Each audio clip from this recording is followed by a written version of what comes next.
Okay, hello. Good grief. What a day it has been. So happy Sunday everyone. I hope you're doing well. I'm doing okay, but oh boy. So what started out as a simple errand just kind of snowballed into a bunch of other stuff and then that just led to other problems. So long story short, dad needed help with taking his car to the shop, so I met up and we drove over there and dropped that off. And then I was like, oh, I need to grab some stuff. And so I, went to the grocery store real quick and got that. And that's fine. It's like, okay, I might be a little bit late, but that's, it's better to have it and then not have to go do all that stuff later, while I'm out. So I did that, and that was easy enough. Like that was, fine. And like his car is fine. It needed basically just needed like some tune-up stuff to fix this one thing that he wanted tweaked, and then it desperately needed the Freon, like the air conditioning, stuff for it. So hopefully that'll get sorted on his end. And he's not like stuck. It's just getting one of them kind of tuned up and fixed. So he's okay. So I get home, and I sort all that stuff out. It's like, okay, I'll just go set up the stream, and it'll be easy, and we'll get going here. Maybe just like half an hour late, maybe an hour. Like if some stuff kind of happens here, we'll see. Because sometimes some of it just goes funky. So I get the stream set up. Need to get some for my car too, but it probably won't be till fall. I mean, yeah, it's possible. Like as long as it's blowing cold air, it's okay. But yeah, if it's like this his car was just blowing hot air basically. And he said like, yeah, it's usually okay. Like if you're driving like the neighborhood, it doesn't do much. Once you hit the highway, it's good. I'm like, this is unacceptable. Like how hot this is. Like I'm way more particular about it though. So, but I start messing with the stream, and then there's like one or two things off. It's like, oh, I need to update this. Oh, I need to update that. Like in 2K25, and that's whatever. It's not a big problem. But then so spoiler alert, and I was gonna say the start of the show too, but like there's gonna be some belt contention ships here tonight. Except one of them looks super glitchy, and so it's like, huh, that's weird. And so I go and download that and get that set up, and then get that taken care of, and then uh, I do some other stuff, and like that's not working right, and uh, then I go back. It's like, oh, I forgot to save this thing. Dang it! And so I have to do that. So it's like getting all that set up, and then it's all fine and good. And so it's like, okay, sweet. I think we're ready. I think we can start. We can get this going.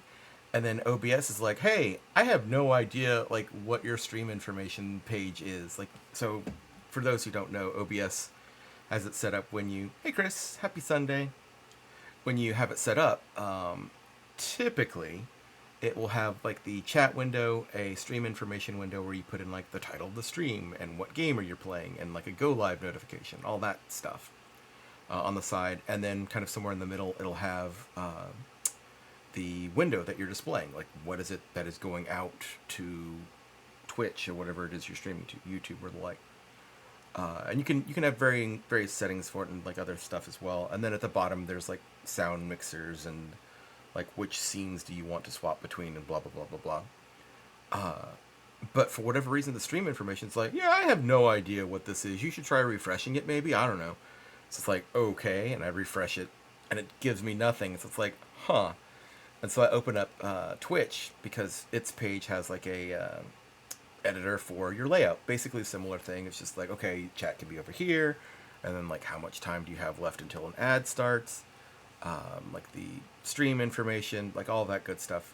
Similar but different. But it's just like another panel to manage everything. And it's just like, yeah, I have no idea what your stream info is. And so like I tried the manual refresh and everything. It's like, oh great, come on, what is going on here? And but on top of that, it has completely sorted everything and then gotten rid of some of the panels that I had there and everything. So it's just like basically it's just like it may as well have been like a storm came through, blew everything around, broke some of the stuff and left. And so I get the panel fixed, and then I have to like go back and like resort all of this so at least I have the stuff on there for the channel editing stuff. And so by the time I get that, but then like it is the most unintuitive, like you'll drag a panel that's like you want it to go like this, and it's just like I want it to go up in this corner kind of just like above this other thing. It's like you want to go across the top of everything. It's like no, no, is that the only option you're going to give me? It's like, yes. It's like, okay, fine. And so you have to like do like this weird sliding puzzle. Yeah, it is absolutely nightmarish. Just to get all that sorted. So definitely for those of you that are streaming as well, give that a look, because they might have borked it. It could just be on my end for whatever stupid reason. I didn't do anything, but apparently Twitch just decided to upend itself. I'm putting off so many updates because I know that's going to be some. Yeah, well, that's not even OBS. Like, I'm mostly up to date. An update just came out for OBS, and I'm just sort of like, I kicked that can down the road because it's like, all right, I don't want to do it right before the stream, and I always forget. So I am now one update behind, maybe two, but at least one. So I'm relatively up to date. I was really bad about doing it too, until more recently. So that wasn't it. Like I know that wasn't it, just because got an update for Windows, OBS, and S Labs. Fair. I have a Windows update as well. I should get on that, but whatever. I just kind of keep forgetting, and I don't want to sit there and wait for it to make sure it works, or haven't so far. But I did notice this was here before, but it went away. The options for like branded content and a rerun and everything down here at the bottom. So I think it went away for a while, and then they brought that back. And it's funky. So like, I'm wondering if they did some sort of update that just broke stuff. And they're like, whatever, you'll figure it out, kind of thing. Not my problem. Kind of feel to it, which is genuinely how I feel how some of Twitch does stuff. But yeah, so that was basically like why I'm 2 hours late now. Good grief. Because yeah, just like at first it was just like, oh, okay, life stuff. I got to do some things. That's fine. But then it was just like everything is going to be broken. So even if I had like started, quote unquote on time, still everything would have been broken, and it would have been late regardless because they updated stuff and didn't tell me. So that was fun. It was a good time. So yeah. Other than that, things have been going all right. It's just stupid hot here, like it is just about everywhere else, at least in North America. I know some of our Australian friends have been kind of getting the cooler weather. Supposedly it's not like as cold as it can get here, especially like in the northern areas of it, but it's pretty temperate, I guess, for our winter there, which makes sense just because of just like the kind of positioning and layout of stuff overall. But it'd be interesting to kind of learn more about that. Just haven't had the time. But yeah, I, like many others, complains about chill only every so often. Yeah. Like it doesn't seem as cold there as it can get here. Like even like in the kind of middle states and not like south like Florida. Like it's never as well, it's rarely as cold as it gets like in, Colorado and the northern states and everything. Like I don't think I'm trying to think of a time it went like 2-0 or below 0. And it's been few and far between, if that. It's very uncommon. So that's usually not an issue. But it does get cold. Like you definitely, like we've gotten snow and everything, but in the past couple of years it's actually been getting a little warm. So we'll see. We will see. And then just things in general. I have picked up Uma Musume, the horse racing game, as many of you know. Been making the rounds. It's a lot of fun. Like, so, for mobile games, for me, a lot of times, I don't like, quote-unquote, active games. Like, I know my brother is way into... What do you mean, awful? It's fun. I don't like the more active games, kind of like a tower defense, everything, where you have to kind of keep, like, playing it and everything, and just, like, reacting to it. I kind of prefer more of a build a team and then just kind of throw it at a thing.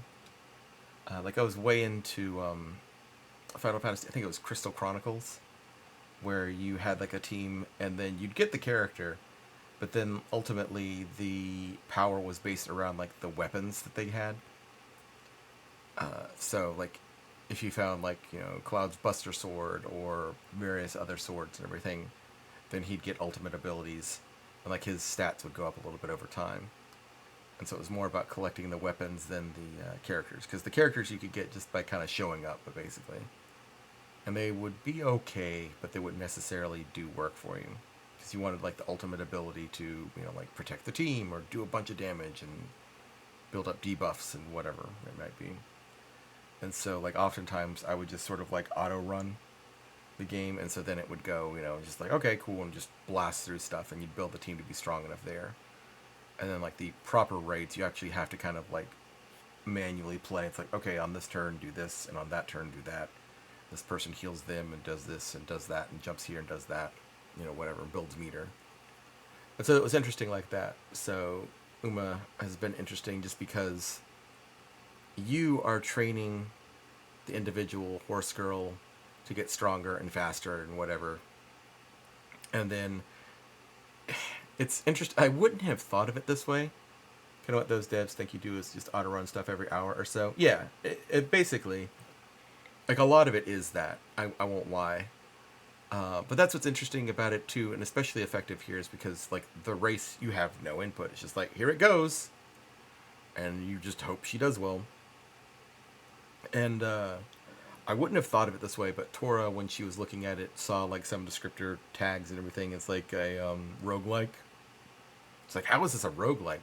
It's like, I don't know. And then playing it a bit, it's like, okay, I kind of get it, because you have a trainee, whichever level it is, whatever it may be, and then one of the girls, and then you go through their career, and then depending on how far you get, like your run may end early, and it's like, oh, you didn't get first place in this thing that she needed to get first place in, so your career is done.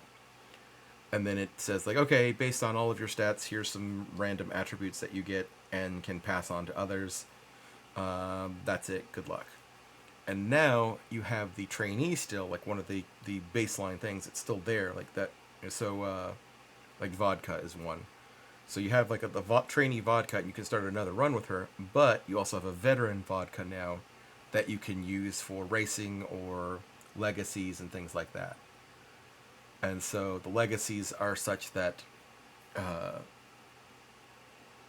you can't use the same one. So you couldn't have like a vodka be quote unquote a parent of a vodka, but that vodka, like that veteran, could be a trainee for gold ship or whatever. And so then you can kind of pass on legacies and give them a bump in stats. And so it's this slow process of like, I make this one stronger, and then I have a good run with her, and then she can pass on even stronger attributes slowly over time. But sometimes she'll just have a dud run, and it's just like, okay, she's worse. Like, whoops, oh well. But she still might be useful for skills or something, and you can kind of manipulate it. It's sort of like Pokemon IV training, but not.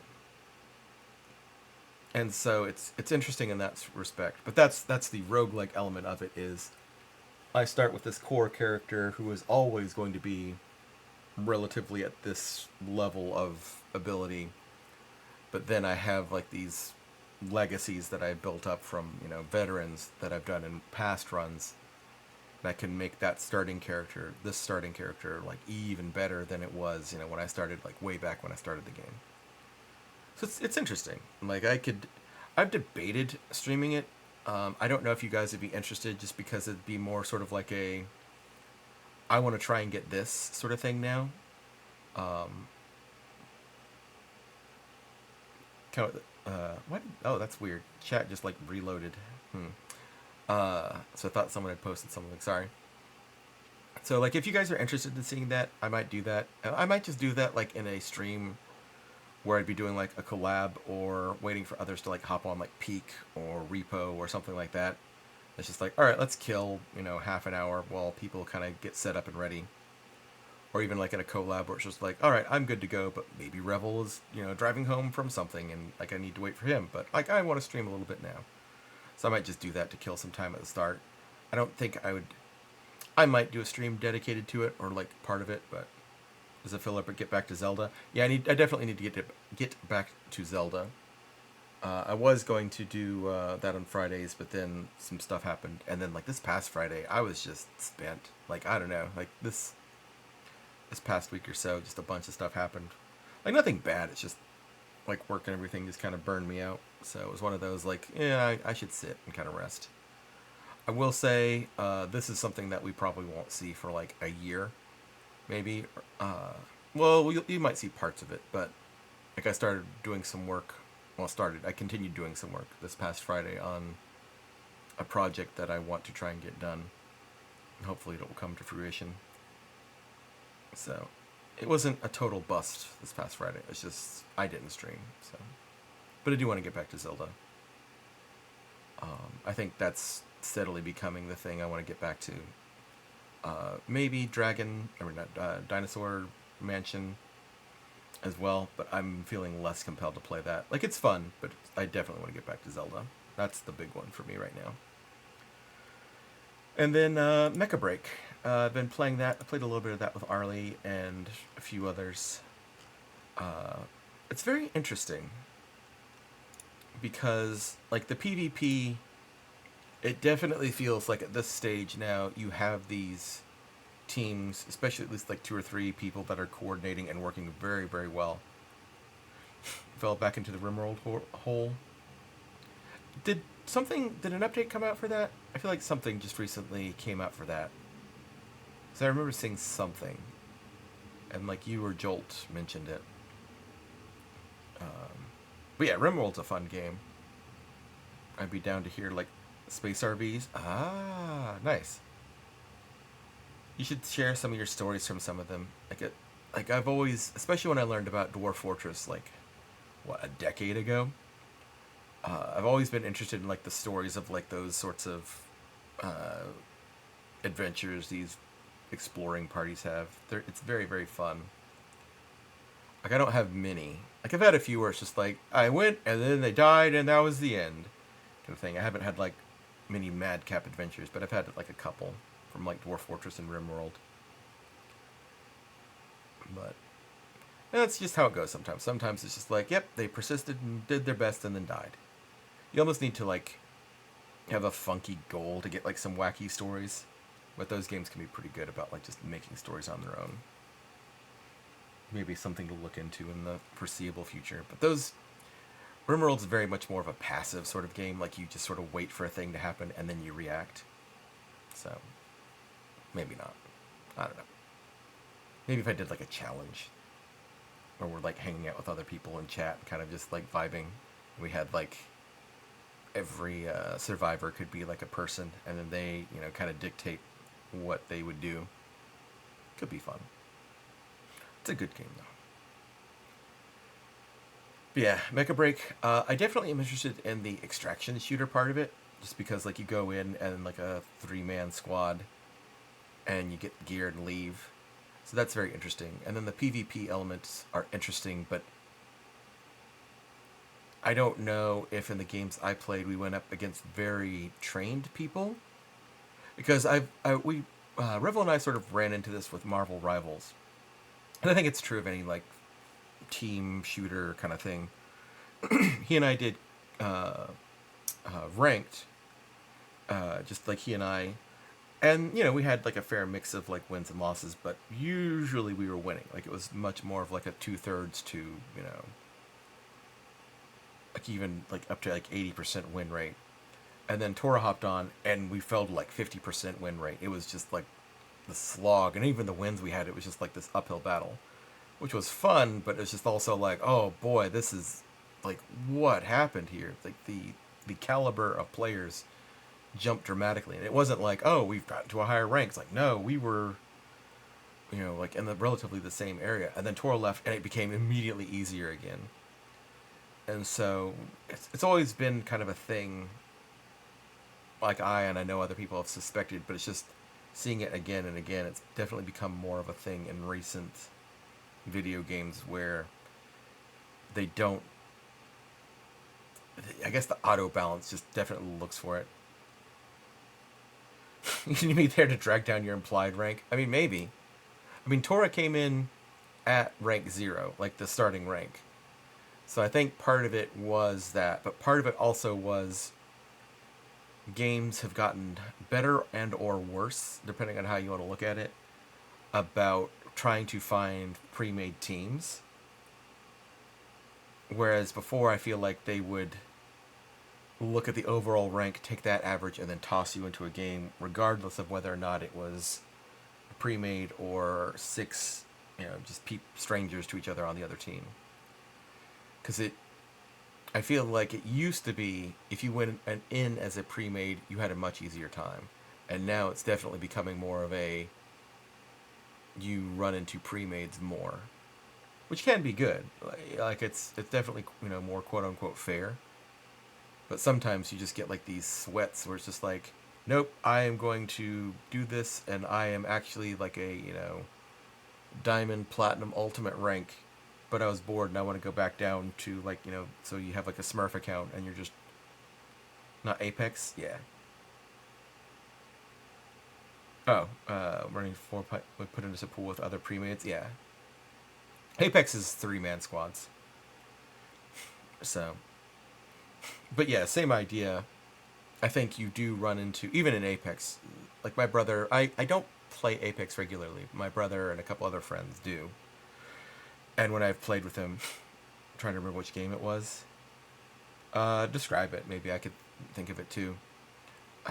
But like he was saying, yeah, when you do this, you're likelier to get these sorts of players, and when you do that, you're likely to get those sorts of players. So even then, like even smaller squads, like stuff like that could happen.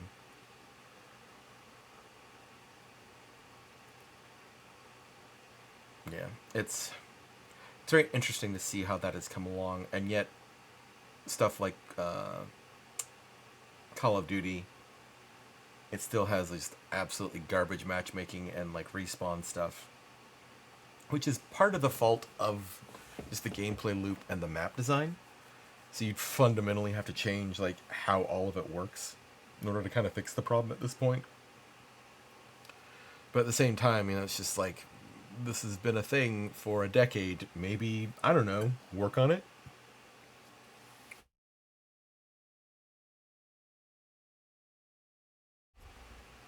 Point was, yeah, put you up against another pre-made, and they were always better and more coordinated. Yeah, that's oftentimes how I found it as well, where it's just the pre-mades, not always, because there were sometimes like we'd run into a pre-made, and I don't know if it was like they had like we'd go in with 6 players and they had like 5, and then like a pub, just because there'd sometimes be like a definite weak link or two you could work around, and so our team would do better. It just kind of depends. Power went out as soon as you mentioned Mecha Break. Oh, geez. They know. It's like how Manami. Oh, I'm glad you're able to at least tune back in.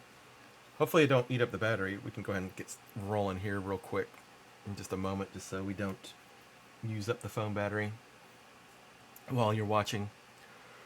But yeah, Manami was saying like when she was out, lightning hit the dealership she was at, and then when she got home, lightning hit like a tree nearby. So it's just like, oh boy, like everyone's just kind of getting hit by something like this past week, huh? I think it's just one of those weeks. Okay, I've kind of rambled on enough.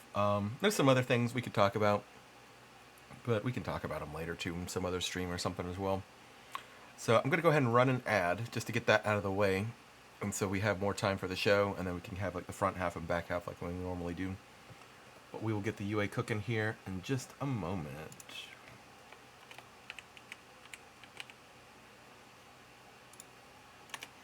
Helps if I spell it right. There we go.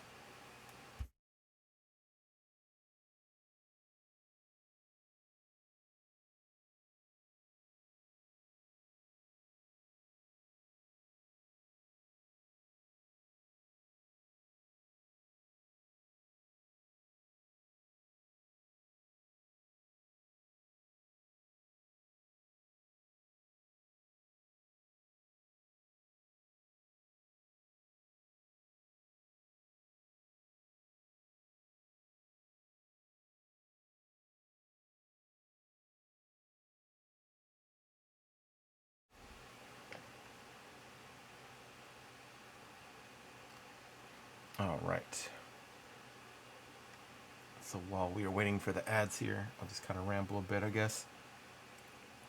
So this coming week, probably going to look at more, getting back into Zelda. This Wednesday, I don't know what I'll be painting. Technically, I guess I could paint more Tyranids, but I also have Sisters of Battle that I'd like to work on. So we'll see.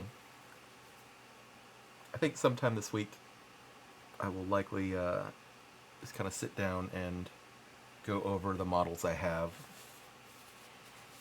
kind of what state they're in. Because with Sisters, because they're so small and fiddly, I like to keep them relatively put together, but then once I paint them, actually glue them together properly, as you guys have seen. It's because I compartmentalize them a bit. But Tyranids, just because, other than the base, I like just so I can paint like the undersides of them usually. Tyranids mostly get more built together just because they're a bit more rough and tumble looking. And so it's like, oh, you kind of had like a little splash of color here and there. It's like, yeah, whatever, they're bugs. You know, the carapace could be doing this, or the actual fleshier bits, you know, kind of like have this and that. So, because it's more kind of, you could argue like genetic mutations or variances and whatnot. Just like, because, you know, when you're making billions of little bugs, they're not going to be 100% identical. Close, but not 100%, I would argue. So, I could be a bit more heavy-handed with the painting on them. Though I mean, as you guys saw, I'm still fairly precise. Just I'm not as critical on it. And then Friday, again, probably either Zelda or just depending, maybe Peak or one of those other multiplayer sorts of games. I've kind of come to like feel like Fridays, unless it's just kind of a slow one and no one's around, Fridays oftentimes kind of become more of like a group sort of thing, which is fun. So maybe like a Zelda and then go from there. We'll see. Welcome back, peeps. I know some of you probably had the ads in a bit earlier. I was just kind of rambling on what's coming up this week and just sort of talking it out in my head, and then just debating like what I'd like to paint on Wednesday. If you guys have like a preference, I could put up a vote, but it'll probably be Sisters or Tyranids. Those are the two that I've kind of been trying to crank through and get more done. So we'll see. We'll see what comes about from that. See what looks good. More to do, more to see. But yeah. So, thank you all for tuning in to the UAW here this Sunday evening. Unfortunately, due to circumstances beyond our control, we were a little bit late. But in addition to some of those outside circumstances, the arena apparently seemingly being a little bit of a problem as well. We are currently investigating what is going on, but it looks to be something doing with the actual contents of the stage itself. Seems to be becoming a little bit unstable, and we're getting anomalous readings of energy and some sort of spike, causing interference with the cameras and setup there. Now, while we are currently investigating, we should be able to get the show going here momentarily, as it has been seemingly dying down, and we've been assuring the safety of attendees as well as our own wrestlers. However, it looks like in the midst of things, the first matchup going for the hardcore belt, the participants more or less wanting to represent the hardcore nature of the belt itself, deciding to jump head first into the scene, going backstage and actually fighting it out for the domination in order to get the belt here. We cut to you live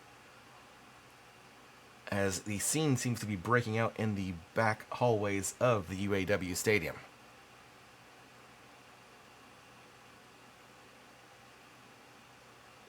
I do apologize. It looks like the camera people are trying to get into position here. We should be good to go.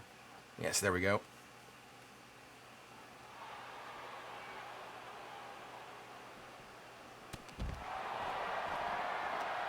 Multiple contenders stepping into the ring here. This looks to be the Queen, Alara, Aaron Day in their debut, alongside the newer wrestler here. But Rena, Otto, and Ranger Yellow, Prism Yellow, all stepping into the ring.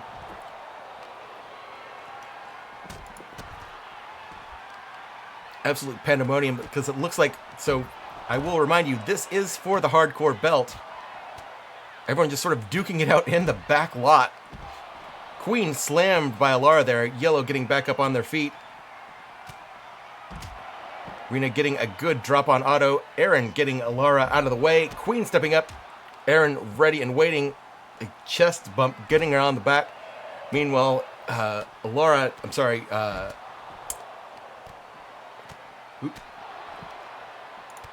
I'm getting distracted here by other things as well. Rena kicked in the face by Otto, knocked down. Day and Alara going at it. Otto with the stop sign. Queen breaking free. Aaron knocking Otto back. Rena getting dragged by Otto here, breaking free of their grasp.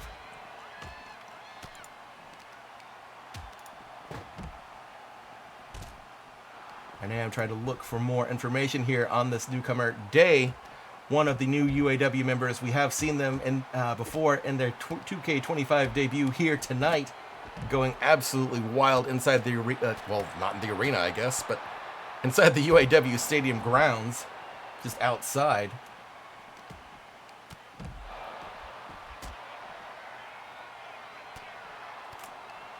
It looks like whoever was set up to be stepped in here has been replaced by this other individual here in red.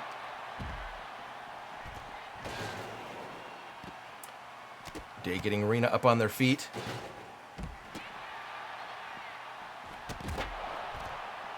Rena getting pushed back. That is no small feat, getting able to push back the absolute dominating punch of a Barbarian. Prism Yellow running off to the scene there, not sure where they're going. Looks like whatever they were looking for wasn't available, coming back. Aaron and Day now going at it outside, just outside the car here. Yellow, the only one standing in the other area. Ooh, Alara stepping back in, getting Yellow down with the ankle hit.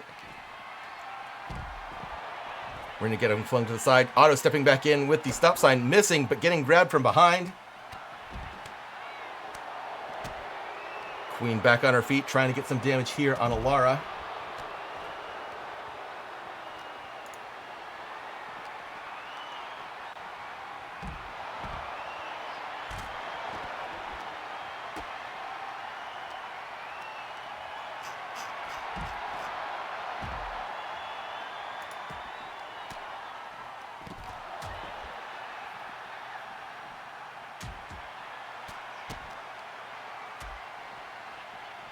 Otto thrown to the side here.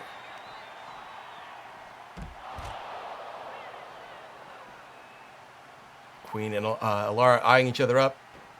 Ooh! Alara, almost eyes in her back of her head, able to dodge the drop kick from Yellow. Yellow getting grabbed by Day. Alara throwing Queen across the back lot here before turning her attention. Cameraman can't quite make up their mind as to what's going on. Aaron throwing Rena across the concrete here. Queen getting back on her feet. Alara thrown into Aaron. Aaron quickly grabbing her. Rena having a moment's respite, but quickly grabbed by Queen. Rena quickly grabbing Otto. Day and Otto trying to catch their breath here. Queen dragging Aaron over to the car. Day breaking free of Otto's grasp.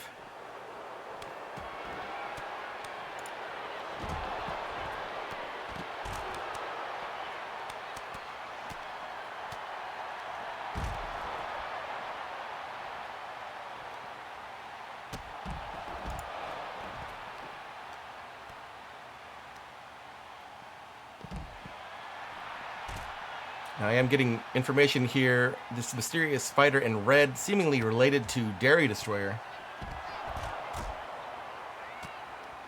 Arlie, do you have any insight into this particular wrestler who has made their way into the back lot of the UAW?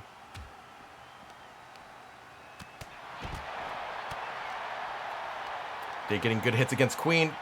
Grabbing by the throat, slammed onto the concrete. Ladies and gentlemen, I will remind you, this is outside the arena. There is no padding. There is no coverage. You are looking at raw, unprotected concrete.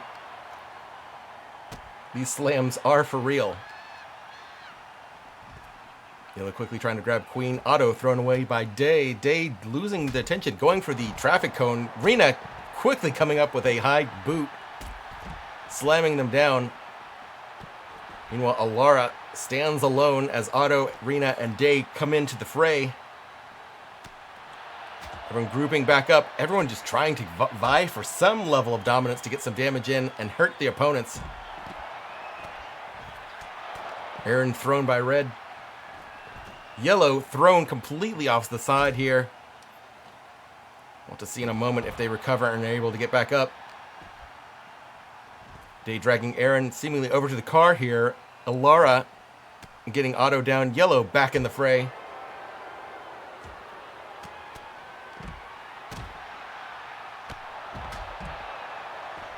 Out of the leap, getting Yellow down. Ooh. Otto a little too focused on Prism Yellow there, getting blindsided by Alara, almost seemingly straight on. And Queen with a follow-up, sending Otto down. Alara able to break free of Aaron's grasp, getting Aaron on her face. Yellow rising back up like the Phoenix, getting Aaron down, and with a drop kick to the ankle, gets Queen down on the concrete. Yellow feeling the damage is done, moving on to other opponents off sides here, as Aaron continues to hurt on Alara. Otto back up, now eyeing up Aaron. Aaron sees him coming. Ooh, good juke there from Otto, getting some good hits in on Aaron, trying to knock her down. Yellow coming from one side. Otto dealing with it, getting Yellow out of the way, but Aaron seeing the opportunity, grabbing them. Day picking up. Ooh, Alara able to slip free.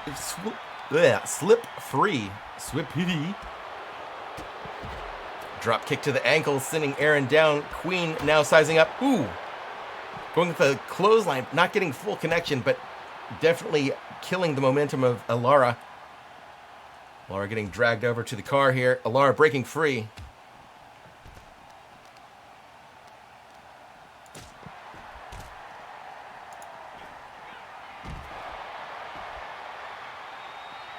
This Red Giant here standing up, pulling up Rena.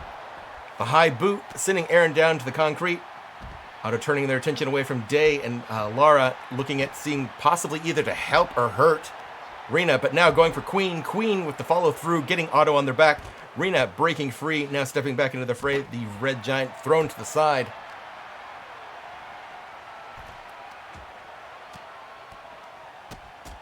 Rena getting good hits against Otto. Day putting pressure on Lara. Ooh. Rena definitely feeling that. The giant muscular mass of this red opponent here, jumping straight through into Rena, knocking her flat.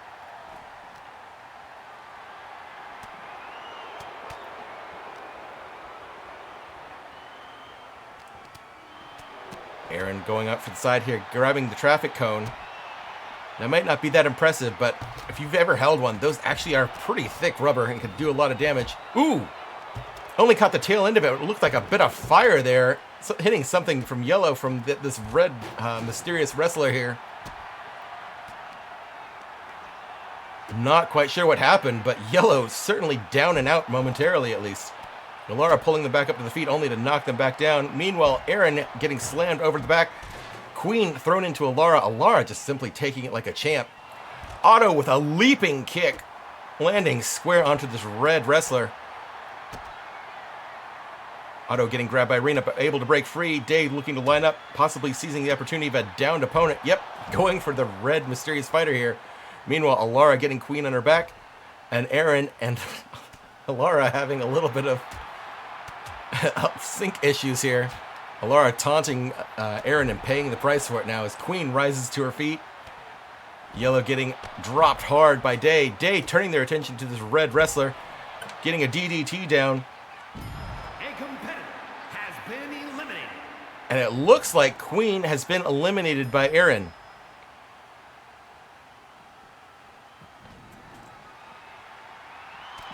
Fight now continuing inside in the back hallways of the arena. Everyone sort of seizing an opportunity to get in a good position here. Meanwhile, Yellow, Aaron, and the red wrestler here going at it. Yellow and red teaming up, possibly some sort of alliance, but no, never mind. Meanwhile, Day and Otto up on the balcony of the higher area, fighting it out. Little ways in, but certainly not OSHA approved. Aaron almost thrown off. Rena making sure to that she falls on the concrete flooring outside of here from all of the packaging that we have whenever we're going out on tour. Day dropping into the main area here now. Otto calling out Aaron. Aaron more than willing to take up the challenge. Rena stepping back into the main arena as well. A competitor has been eliminated. Yellow going for something there, but unfortunately reversed by Day, and Day eliminating Yellow. Ladies and gentlemen, we are 2 down, but certainly not out of the threat yet. Network error? Refresh the page. You probably can't hear me.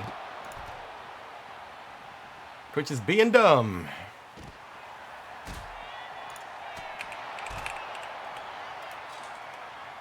Okay, good.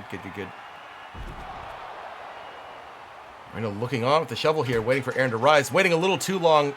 Aaron able to roll free, knocking the shovel loose. Well, Day calling out, I assume to be this mysterious wrestler here, as they slam Laura down. Otto coming from behind, getting the red wrestler down. Ooh! Day with the reversal, grabbing Aaron's arm. Otto stepping in, possibly to intervene. No! Getting caught by Rena. Cameron apparently deciding to focus on Aaron, trying to recover here, despite audible fighting on the side. Why do I pay these cameramen? Yep.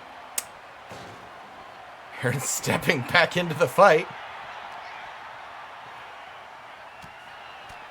Aaron and Laura on top of the shipping crates here. Mysterious Red here getting Otto breaking free of the grasp. Rena stepping up on the crates in order to step into the fray. And a back and forth ensuing between Laura and Rena. Day getting back to their feet. Otto climbing up. Aaron getting back up as well. Otto, throwing Day off, landing hard on the concrete. Turning their attention now to Red. Laura getting a good drop there from Aaron. Looking to possibly go from some sort of stomp on Day, who was down outside the crates, but not landing square.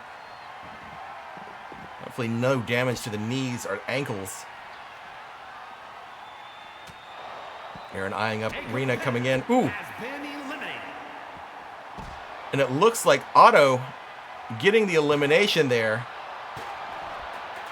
And Laura out of the running here tonight. Red lining up. Dropping on the crates. I'm not sure who's been eliminated here. It looks like the timing might have been red, but no, it looks like Aaron has been eliminated. A competitor has been eliminated. Rena down. Ladies and gentlemen, we're into final 3. Otto taking names here, but having a little bit of trouble lifting that bulk of this mysterious red wrestler. As Otto lifted up. Day lying in wait with the bat, throwing it hard. And Red is down. We are looking at Day and Otto, the final 2 for the hardcore belt. Day lining it up, dropping Otto onto the concrete.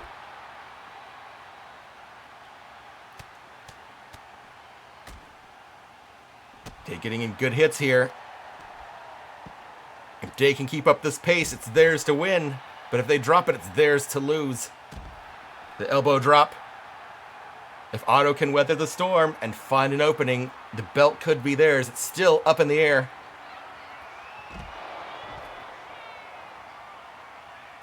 Both contenders down. Otto slam, but Day on their back, catching their breath as well. This has certainly been the gauntlet, but whatever is left in the tank is absolutely needed to pull out the win here. Day showing they have a little bit left. Pushing hard against Otto, getting the choke. Gut punch. Otto reeling up into the air, down on their stomach. Pulled back up. The slam. And ladies and gentlemen, the announcer apparently not having time to call it, but Day, our heavyweight champion.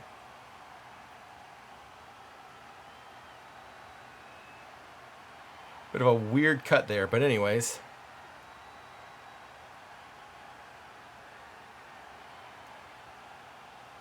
What can you do when the game that's running this is very jank?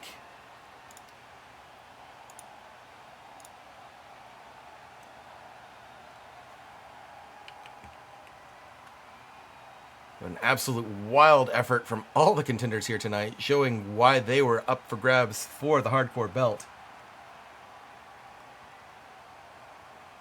What's actually very surprising is Aaron, usually who has been known for like a lot of staying power, going down a little bit earlier than anticipated. Rena seemingly having a bit of a rough fight there, getting a lot of damage dealt fairly early on. And there we see where Day started capitalizing on the momentum that had been set up for her already. And seizing the prize in the final moments.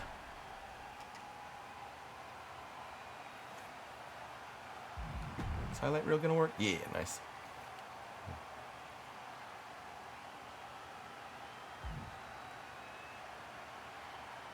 But as we can see from the replays here, just everyone giving A+ effort, having prime moments of their own. With any sort of hardcore match, especially in a free-for-all like this, any opportunity that you leave yourself open just gives you that much more of a chance of losing. But with so much going on, you can never be completely defended. Apparently the same thing.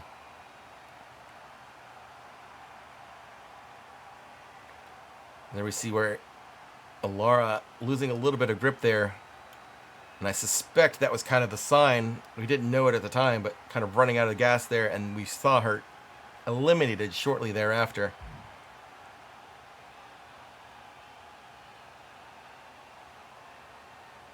Might actually show it.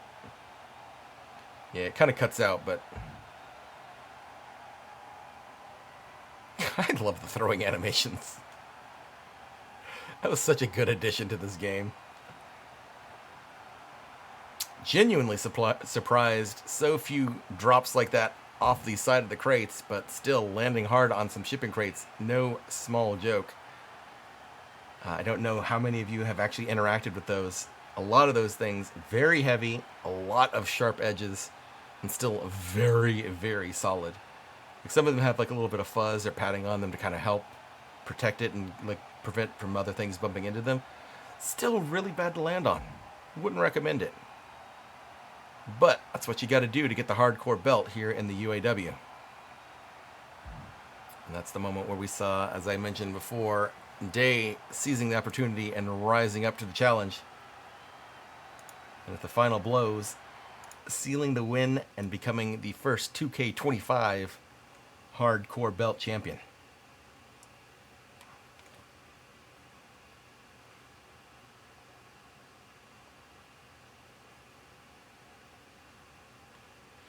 But there's still more to see. But I am getting some information here. The wrestler's name, Cannon Crusher, or CC for short. Not a lot of data on here yet, but we will continue to fill you guys in as we get more information here. Seemingly related somehow to Dairy Destroyer, Police Patrol, and or Military Mom. Certainly with that legacy behind him, definitely a powerhouse as we saw here tonight. Not one that you want to simply mess with. I look forward to seeing what exciting exploits we may see in the oncoming weeks of the UAW. But the show must carry on here as we move on to the next bout of the night. And ladies and gentlemen, for the next belt, the national title. All these belts, I will add, have been lovingly crafted by our one and only DJ Trixie. As you will see them here tonight, definitely give them a careful look over as they are absolutely fantastic. But without further ado, let's jump into it and get these belts rolling.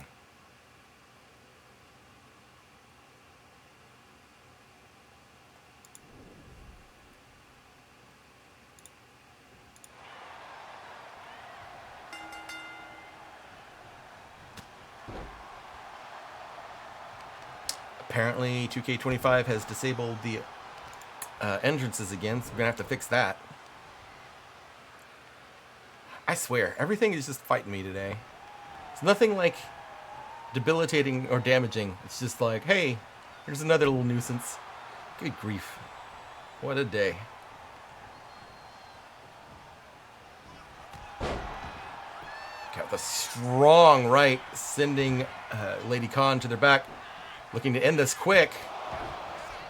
Khan kicks out at 1. No surprise there.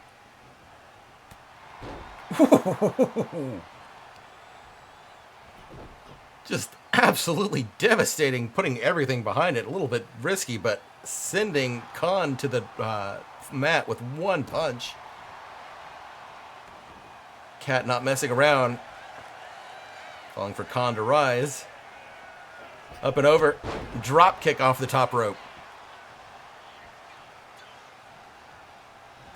Cat taking their time assessing the situation, getting some good damage on the various parts of the body, going for the leg.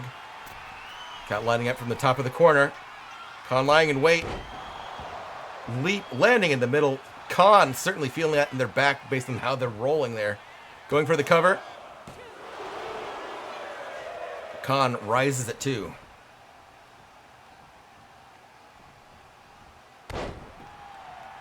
Cat with a knee to the face. Off the ropes. And the charge. Khan needs to do something here. But she might have already had it.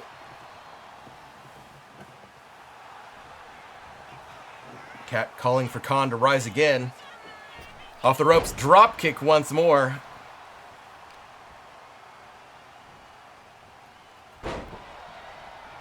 Ladies and gentlemen, I do not know what's happening. Lady Khan has certainly shown up and been a much more aggressive threat in previous matches. But Cat just giving her the runaround, now going for the cover.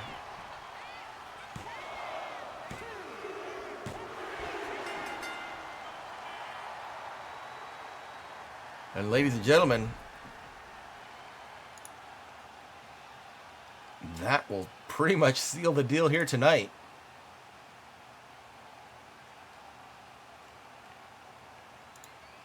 Not much to say there, just Lady Khan almost seemingly out of it. Now, I have mentioned the potential risk of whatever's going on inside the arena here. Maybe Khan getting a little bit influenced by it. We are continuing to investigate what was going on with the arena itself. We were assured no risk to the wrestlers would be in effect here, but until we see more evidence. And new All-Star Wrestling Continental Champion, the Engineer. But that said, let's not let this dampen the impressive effort put in by Cat here, getting the Continental belt. I'm sorry, the National belt.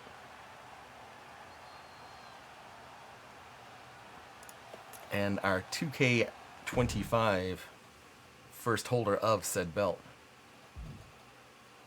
I mean, we can look at the replays, but I don't know if there's much to say. Cat just showing pretty much her entire repertoire, going up against a seemingly debilitated Lady Khan. Cat seemingly just running away with the show here tonight.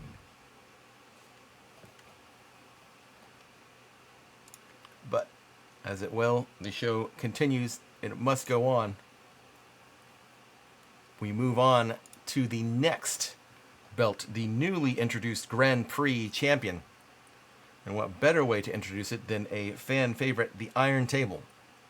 Zad, Akisha, El Molina, NK, and Phantasma step into the ring here tonight, turning on the entrance, to vie for this new prestigious belt in this new 2K25 arena.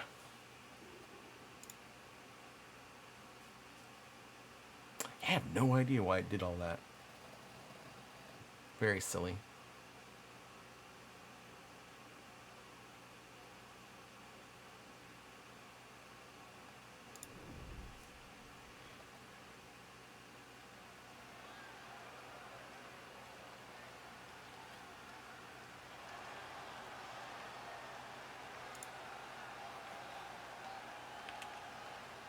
The following contest is a fatal five-way tables match and is for the All-Star Wrestling Grand Prix Championship. Making her way to the ring from Chicago, Illinois, Magic Thumper.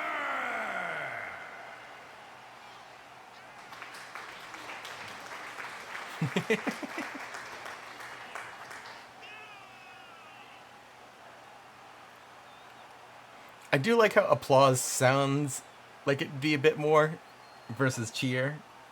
But it's just like, ah, yes, yes, yes. Very good, very good.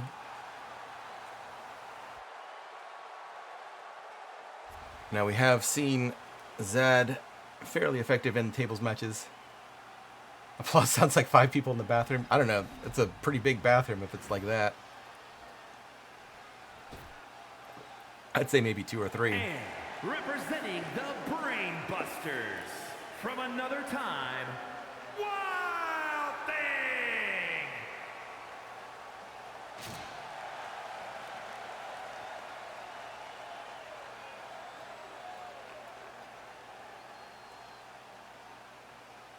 Now her Goblin Puncher's ally, Laura, in the hardcore belt contendership, losing it roughly halfway through the match.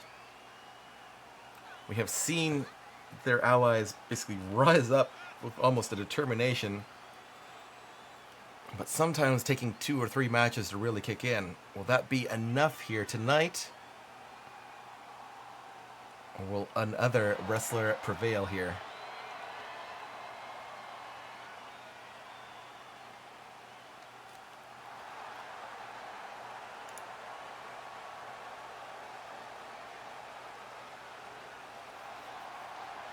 We'll say Akeisha, an interesting member of the 4, a little bit more on the wild side. And in a tactical bout like this, you need to keep your eye on the prize.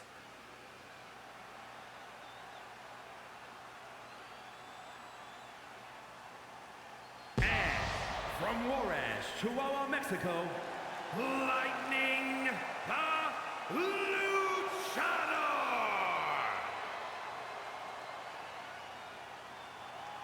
Now, El Molina, historically not one of the ones to keep their eye on the prize, getting a little bit too hung up in their sense of justice going into the bout. I dare say only Mazed being far more interested in fighting than El Molina in the past. And we have seen a almost revolution, a sort of renaissance, as it were, from El Molina, having gone through a rigorous training method under the likes of Grand Tigress. Meaning saying this is the year of El Molina. What better way to prove it than getting a belt here tonight?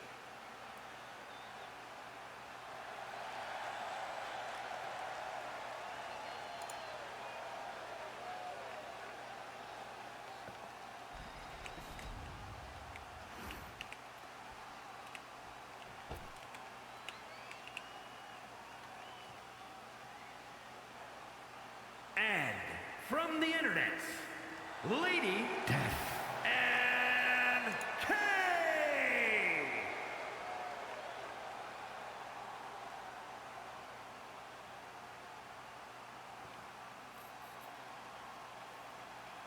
Now, NK not as well established in the tables matchups here, but certainly one who can hold their own in many other match types. A bit of a dark horse candidate here tonight, but that is exactly how NK likes it. Keep them guessing, never let them know where you're coming from.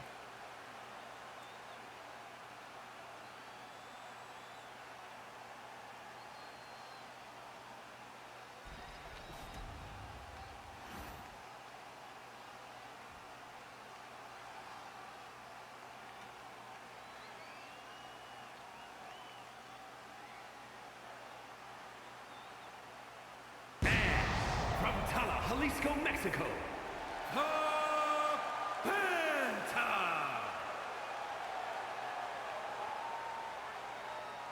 Speaking of keeping things guessing, Phantasma, one of the more elusive members of the UAW. Many fans suspected possible allegiance with the witch early on just because she was so reserved, so private, so secretive, even behind the scenes. But she has quickly risen as a fan favorite amongst many UAW fans, proving her worth time and time again inside the ring, and proving that her allegiance is her own.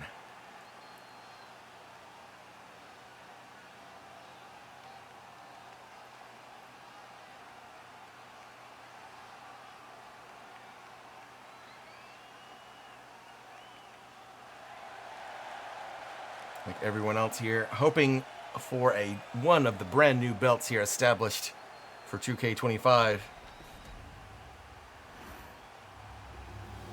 Any one of these contenders easily representing the UAW best in one of its more famous match types. With the clock, everyone going to it. NK kind of seizing up the situation, going for Phantasma. Melina going for Akisha.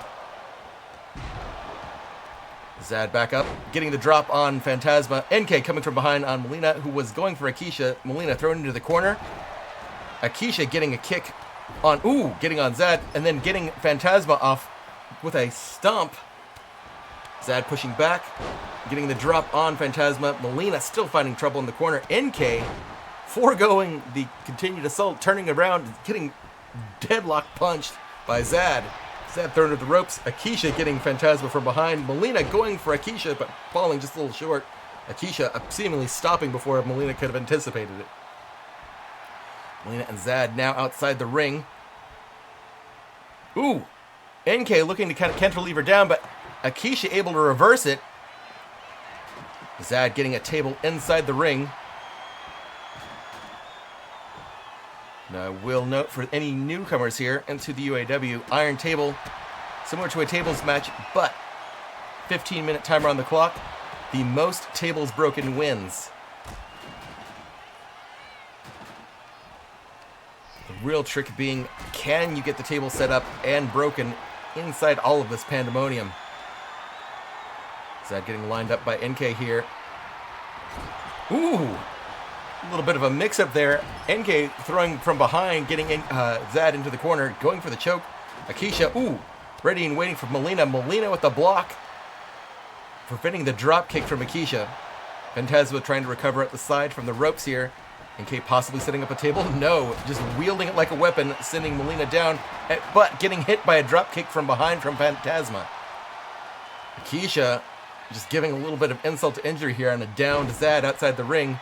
13 minutes on the clock, still plenty of time to score, but everyone's still standing at 0. Phantasma thrown over the ropes. Melina and NK stand alone inside the ring. Melina getting the advantage here. The suplex. Akisha and Melina meeting middle in the air with a drop kick each. Both landing a little bit unclean, getting a little bit of damage and a little bit of an awkward fall. Akisha calling for Phantasma, getting the jump off the ropes onto Melina. Phantasma not sure what to do at the table, getting grabbed from behind by Akisha. Phantasma breaking free, does not want to end up in that corner. She knows the damage Akisha can do from there.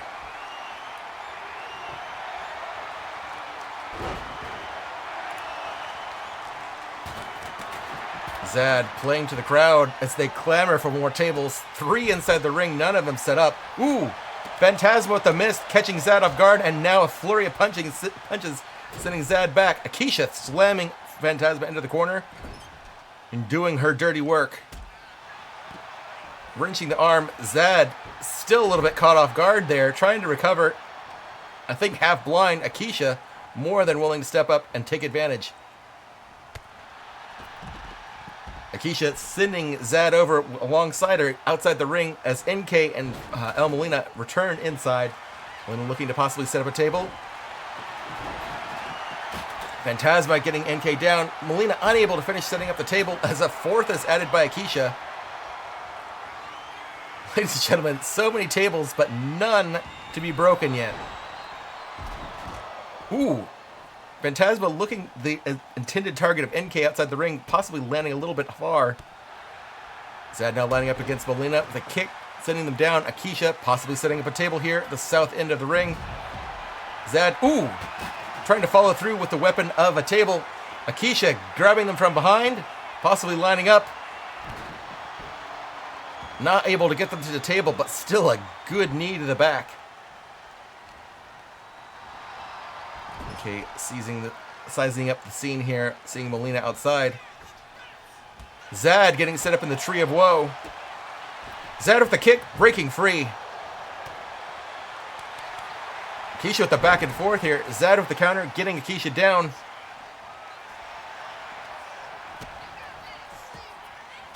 Spinning kick, lining up. Zad seriously hoping for the hip check there to get Akeisha through the table, but not able to do it.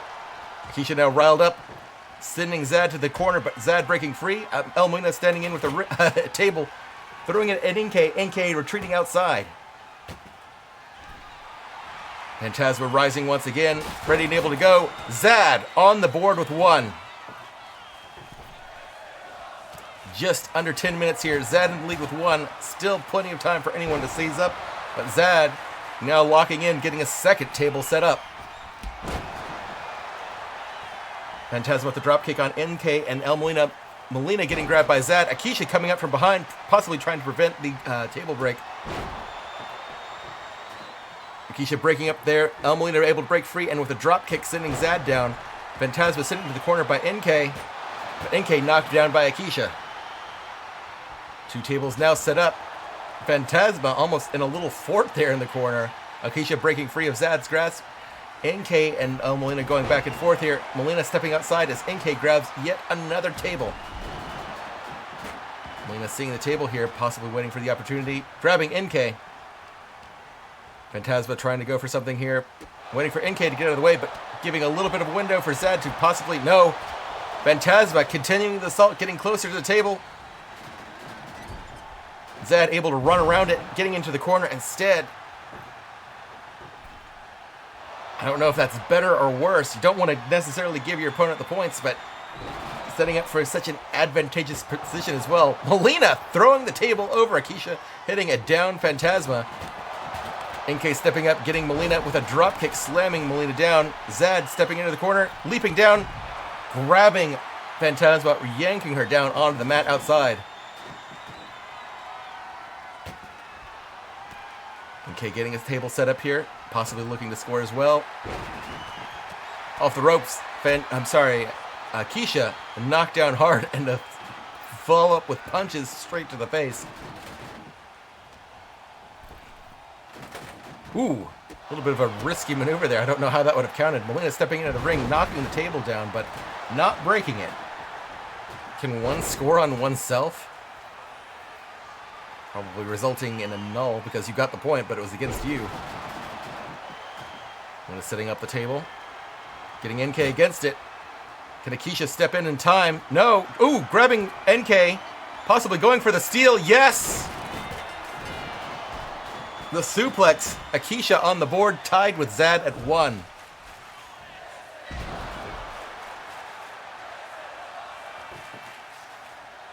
Ladies and gentlemen, you could hear the cheers from here. This is what they came to see. Table breaking at its finest. Fortunately, the table's broken down. El Melina slips free of Phantasma's grasp, getting her down on the mat. Meanwhile, Zad getting Lara in a precarious position. Akeisha breaking free. Zad trying to go for the grab. Akeisha. Oh my god. Akeisha off the ropes, getting Zad down with a flop. Three ladies with the tables. Melina deciding to use hers as a weapon as NK grabs Melina. Akeisha knocked down and trying to recover off the ropes. Okay, possibly looking to get on this board as well, lining up El Melina. Phantasma thrown outside by Akeisha. The flip. NK on the board with 1. We now have a 3-way tie. 6 minutes, 20 seconds on the clock. And NK looking to take the lead as she pulls El Molina back up.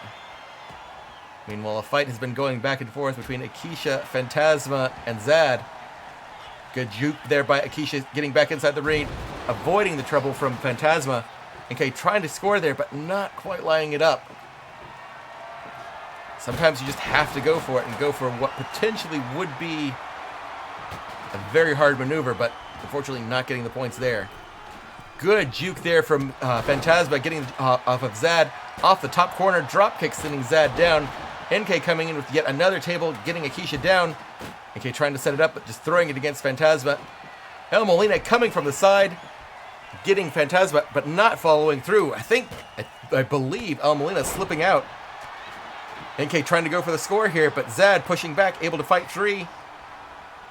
NK thrown into the corner by Zad as Phantasma lines up the table and going for the intended target of El Molina. And with that, we have a 4-way tie. Everyone but El Molina at 1.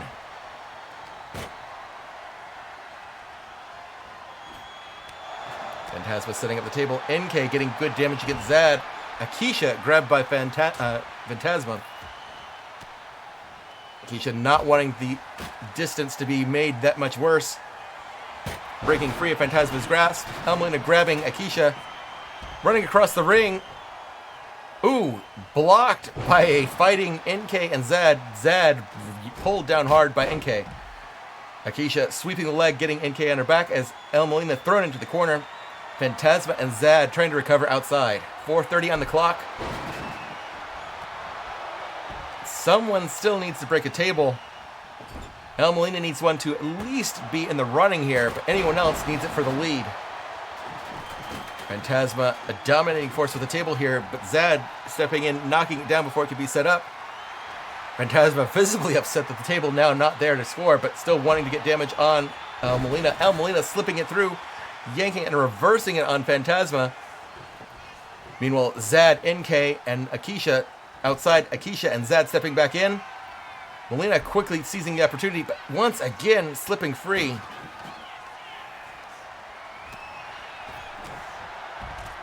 Molina thrown over the ropes. Other 4 ladies still inside the ring. NK slammed hard face first by Zad as Akisha and Zad now are the only 2 standing inside the ring. Akisha rising from the corner. Zad keeping a careful eye. Ooh! With a leap over Zad, preventing the stop, landing hard on Phantasma, but Zad, ever the expert wrestler here, coming from behind, getting Akisha down. Molina going for the ropes. Up and around. Kick straight to the face on Zad.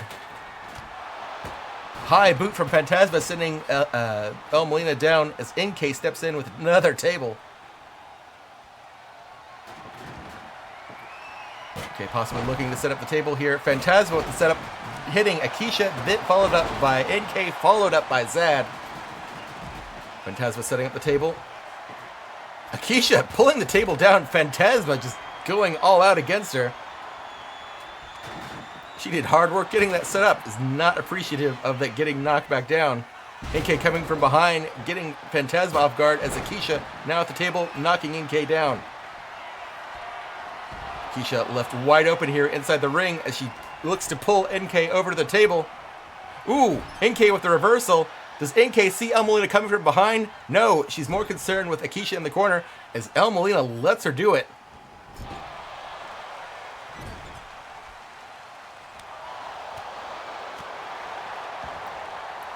NK and Phantasma going at it here. NK possibly lining up. Could get the point she needs to get the lead. Phantasma trying to push back here.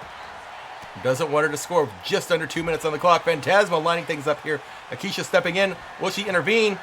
No, it's looking like she won't. Phantasma up by 1.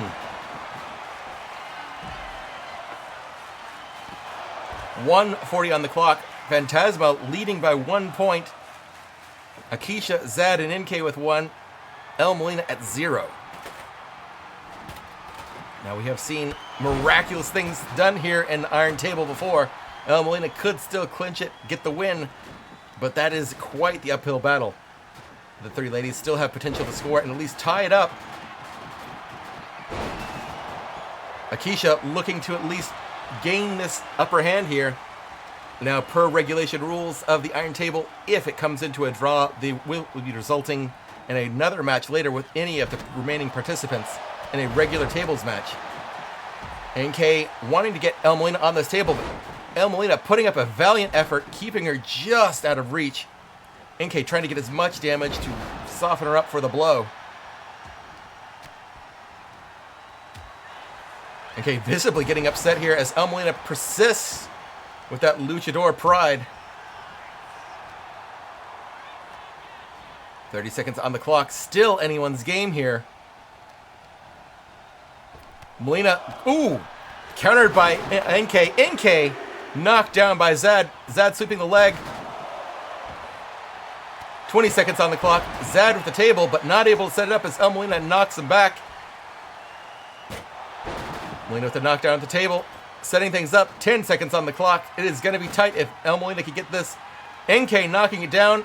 Molina going for NK now with the slam. Molina can't believe it.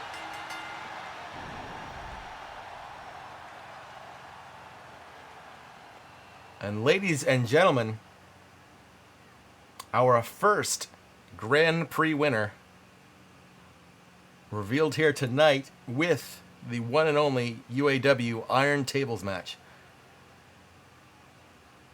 And we saw Phantasma with the smoke. Definitely caught Zad off guard. Lots of back and forth. Lots of table. Lots of shrapnel. Oh, I missed that juke earlier from Akisha. That was a really good one. It just goes to show all the pandemonium that's going on. There was so much going on at any one point in time.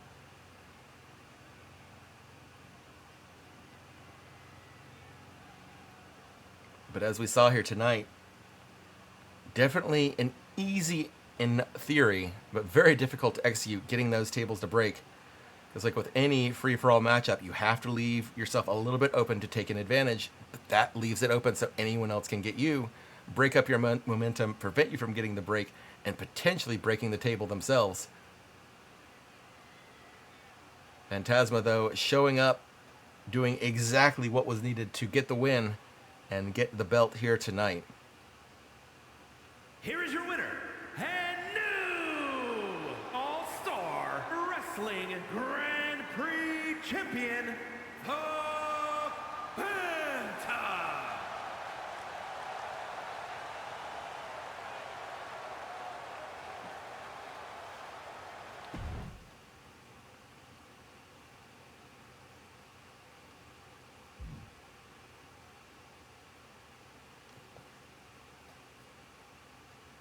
As we saw, an excellent effort from everyone here tonight. El Molina having a little bit of trouble throughout, not able to break a single table here inside the ring. But as we've seen, the Iron Table, definitely a tricky match type to at least prepare for. It's one thing to get one opponent through a table and just seize the win in a normal tables match. It's yet another to weather the gauntlet, take all the damage that comes with it, find an opening and break the table. Because as we saw, so many opponents setting up a table, getting everything just ready to do it, and someone else knocks it down. Especially in the final moments there, we saw Molina at least trying to get on the board as NK stepped back in, knocking the table down. Molina just completely losing it against her.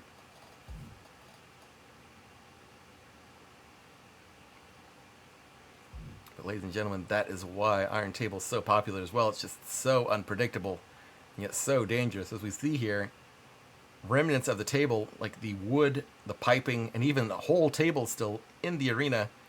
You have to work around them. Not exactly the best positioning or footing for any wrestler, even in the best of circumstances. And then you're getting slammed, dropped, and thrown against these things. The damage just simply piles up. We saw there in the final moments, NK trying to get the score, but Molina firmly holding on, preventing her from getting positioning needed to break the table. And then Molina just getting some revenge. That last-ditch effort to at least get on the board. being prevented in the final moments.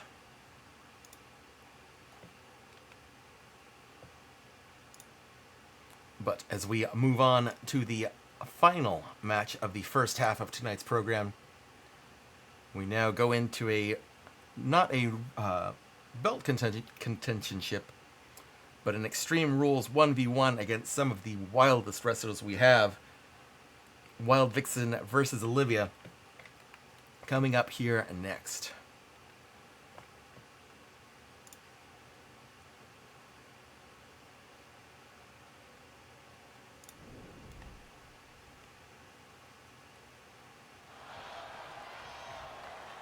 Why did entrances turn off again? That's fine, but still. You just go back through and turn everything on.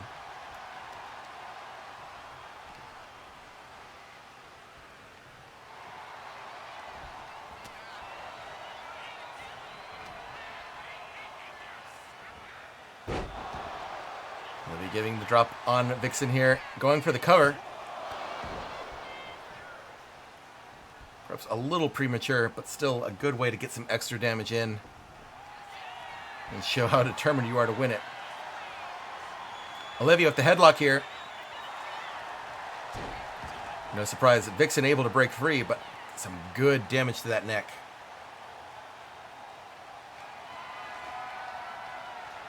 Olivia taking a moment to catch a breath, appease to the crowd. Vixen setting up a table outside. Apparently a little bit enthused by the previous match there and wanting to go for the fans. Vixen thrown into the corner by Olivia. Hard right, straight to the jaw before getting thrown into the turnbuckle. Ooh, and a blow to the back. Olivia using that turnbuckle like a springboard, just sending Vixen back and forth. Vixen down now, going for the cover yet again. Vixen getting up to the 2 count.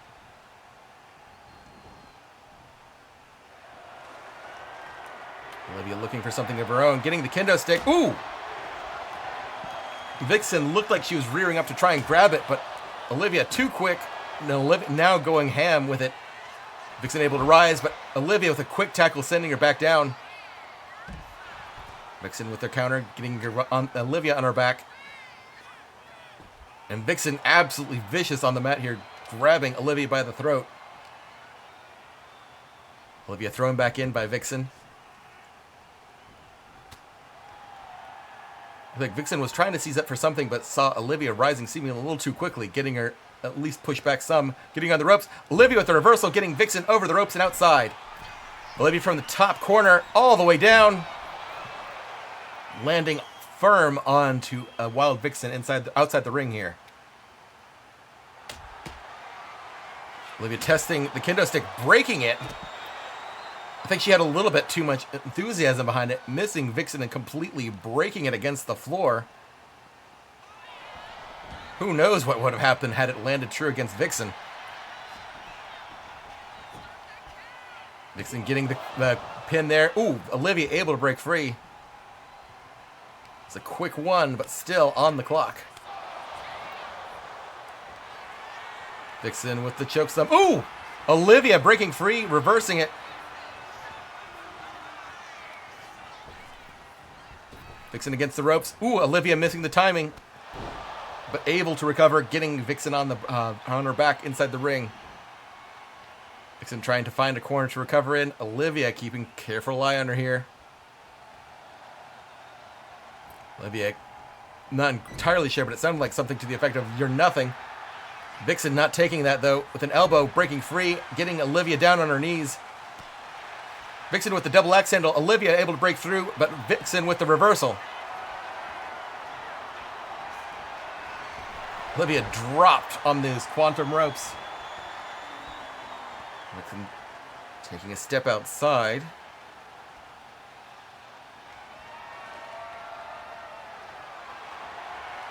Coming in with a chair. Fans already cheering when they saw it. Olivia with the rear back, knocking Vixen down, knocking the chair free. The table.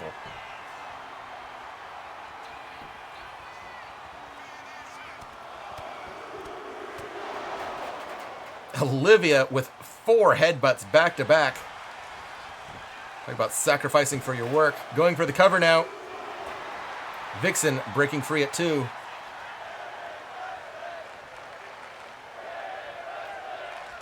Olivia certainly thought she had it there. Vixen thrown to the ropes. Up and down.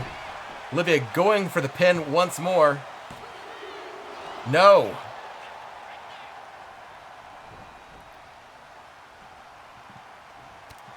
Olivia getting a hard lesson here. You need to be very careful when dealing with a UAW alum like this. Looks like she's taking the message to heart, though, with the chair slamming her down. Vixen quick on her feet, leaping across the choke slam onto the mat. Vixen going for the cover. Getting the 2 count.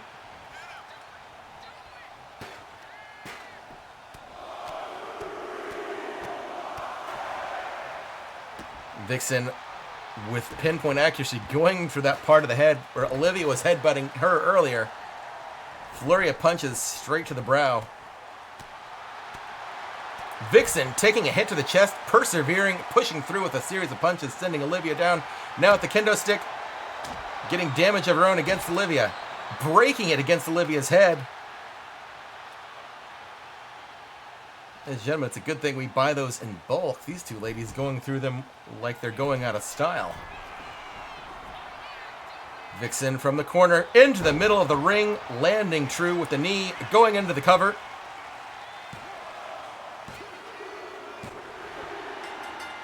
And Vixen has done it.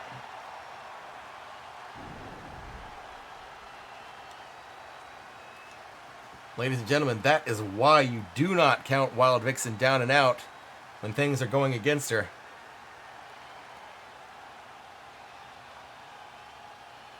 As we can see from the replay here, Olivia just simply with the momentum for the majority of the match. Vixen getting good hits of her own along the way, and that was all she needed. But Vixen just taking it like a champ, persevering, even near the end of there, taking a blow straight to the chest, powering through and seizing the win.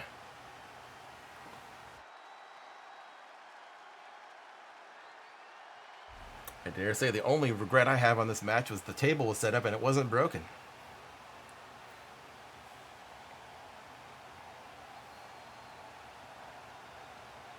I do like the ref knocking the chair around in that bit.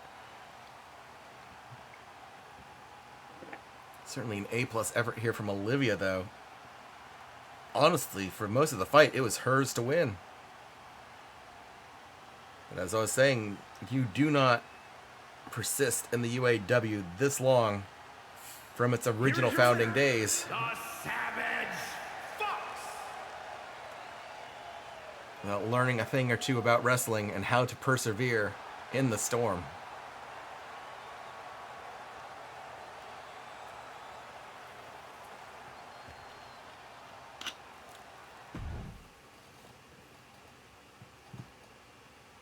Boom. And then we saw Olivia just using the turnbuckle like a springboard. Always can appreciate that. Like when, like obviously there's some springs in there, but you don't see it often. You know? Because those things are hard, and you're getting slammed against them, and you're getting so hardly slammed against them, you're bouncing. You really have to appreciate the mechanics of that. And the kendo stick both getting their turn with one there. Olivia with the impressive risk. That's the flop outside the ring.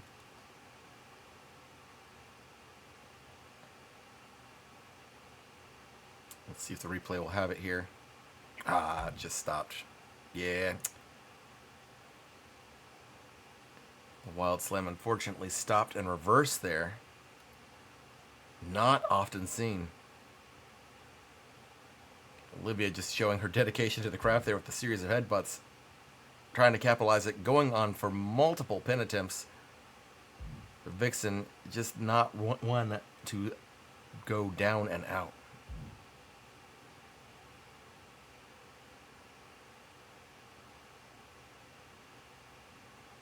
Finally, Vixen getting what she needed to seal the deal.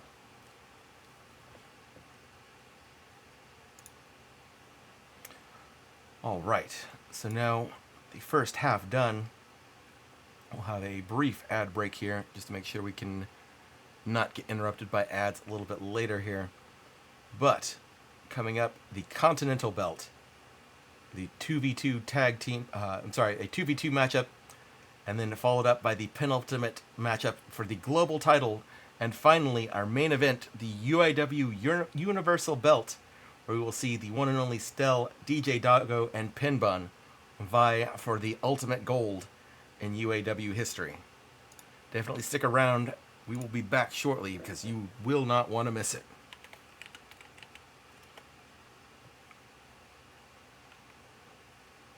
Boo boo doo boo.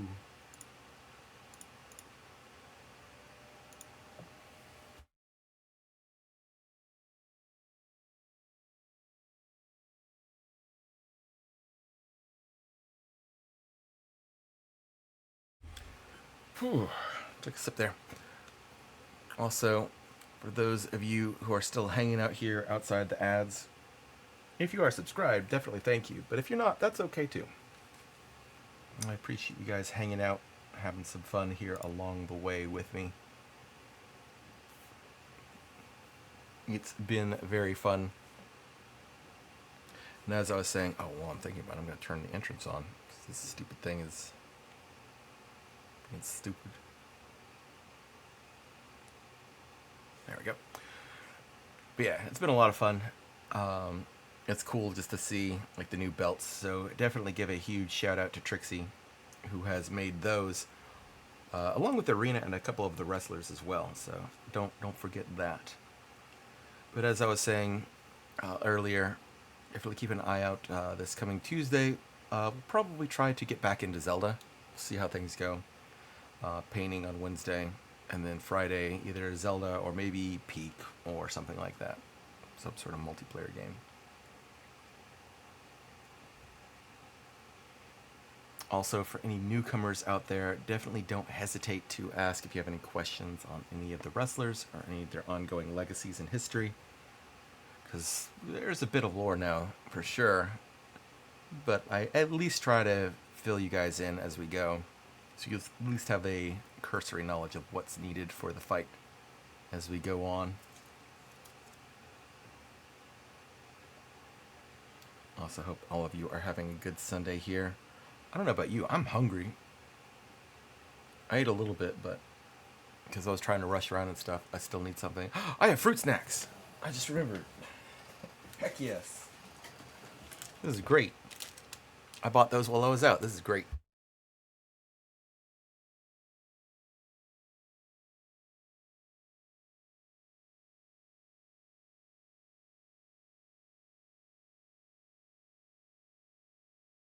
Past me is a genius.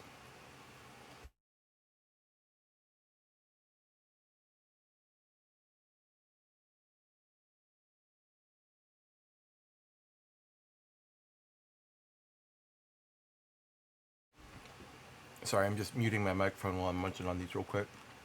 I don't exactly want this to be a mukbang. At least not right now.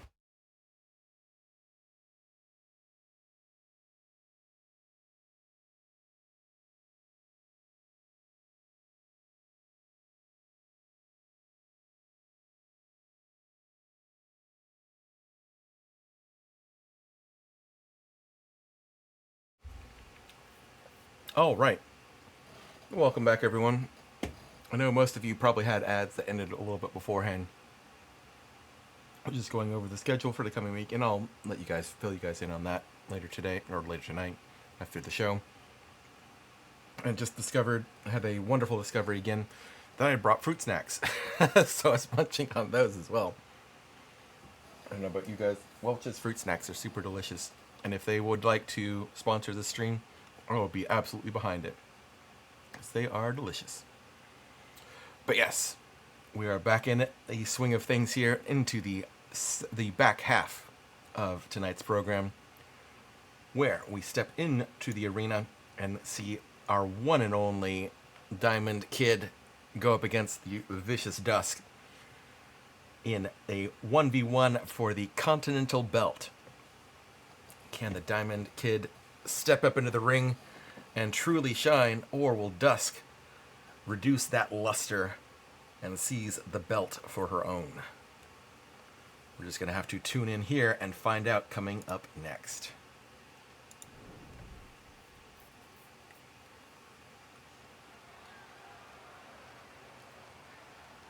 Also, I turned back on the intros, and hopefully that fixed it, but we'll see, because this game likes to fight me on every step of the way. Is scheduled for one fall, making her way to the ring from Toronto, Ontario, Canada, the Diamond Kid.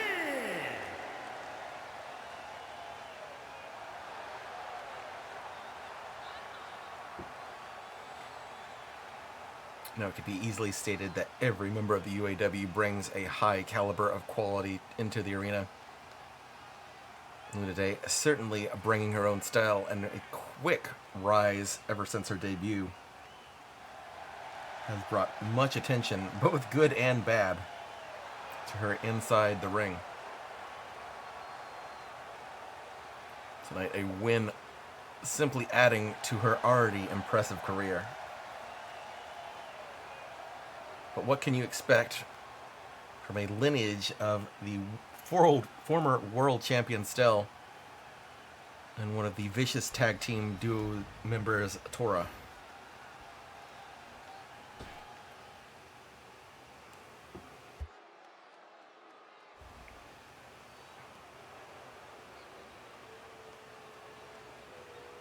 And her opponent from Chicago, Illinois, Sinister Dave.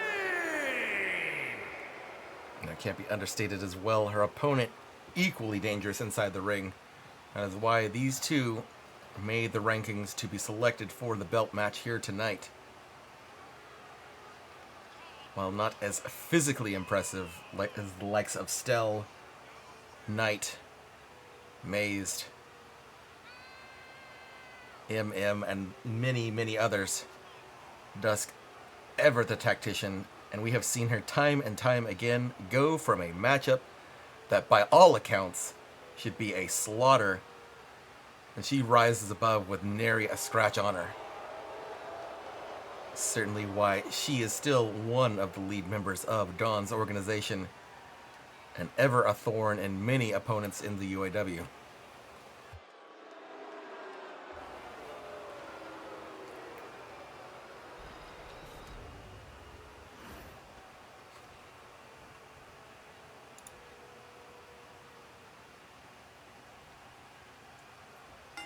And with the bell, this bout begins.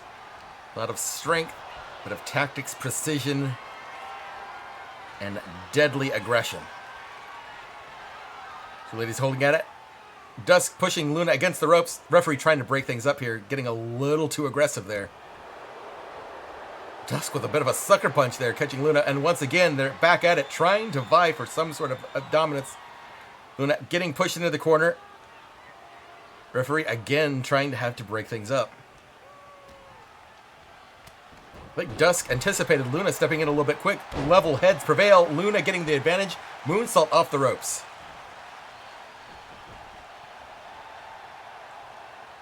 Lining things up, allowing Dusk to rise, but not quite. Drop kick to the head. Ooh, and Dusk definitely felt it. Ooh. Luna getting a little bit fancy there with the standing moonsault. Dusk rolling out of the way in time. Some open hand straight to the face, sending Luna to her back. Dusk going for the cover. I think it was a little bit faster than the referee anticipated. The referee taking a moment to get there. Dusk visibly agitated. Not that it really would have mattered. Don't even think she would have gotten a 2 count. But still, it's the principle of the thing. Dusk calling out Luna. Luna with the reversal. Dusk visibly stunned. Ladies and gentlemen, she is not called the Diamond Kid for nothing. Luna up and over the ropes, going for the cover. Dusk breaking just before 2.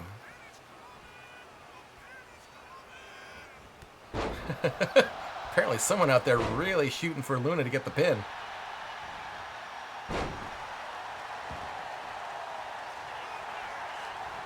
Luna trying to take command of the situation here. Going for the cover. Dusk breaking free once more at 1.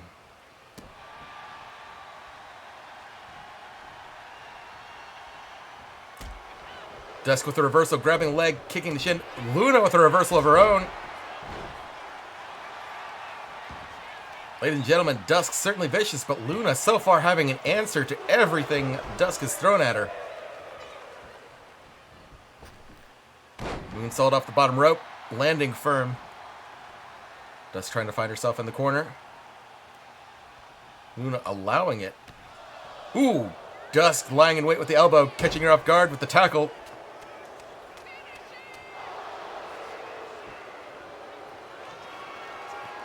Dusk heading to the corner. And the leap.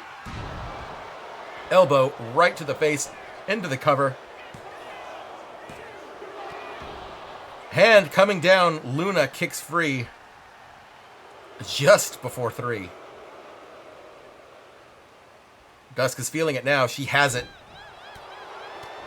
High boot to the chest, going for some elbows to the chest as well. Trying to break down Luna's core. Ooh! Luna off the ropes. Dusk with a drop kick, going into the pin.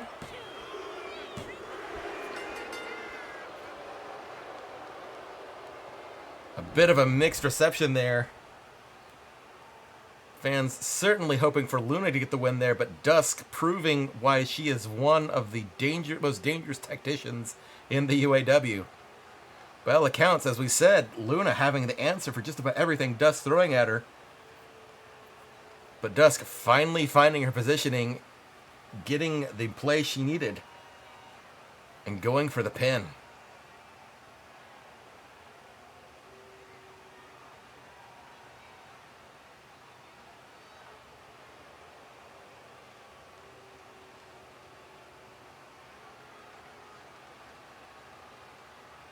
And there it is. Dusk finally sees the opportunity. Getting the tackle, going for the pin attempt, and giving her the motivation needed to continue. It's hard to say if Luna had broken free a little bit earlier, would Dusk have had the confidence needed to continue and go for that final attempt. But you go to war with the hand you're dealt. Unfortunately, Luna came up just a little bit short.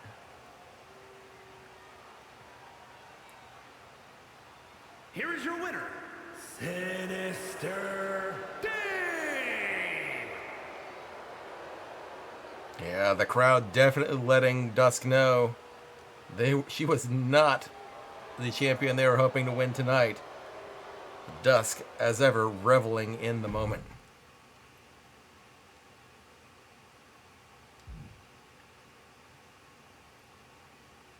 That was a wild maneuver there.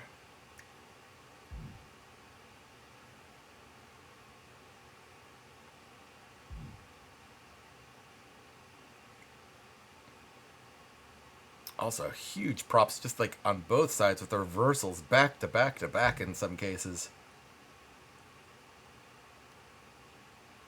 Like, let it be known, despite my commentary, like Luna definitely giving an A+ effort here as well. Dusk just ever again proving how dangerous it can be. You have every advantage, and then she finds that one small gap, that one weakness. And that's all she needs. Twist the arm and just break it.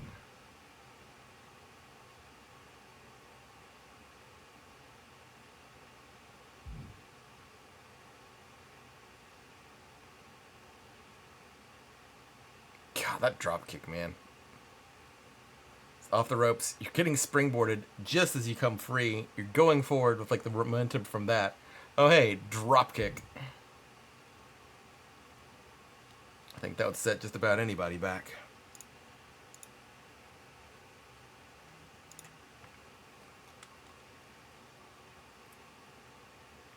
But we continue on to a 2v2 matchup. Now, we are not going for the 2v2 tag team belt here tonight, so definitely stay tuned for future weeks where that will be up for contentionship.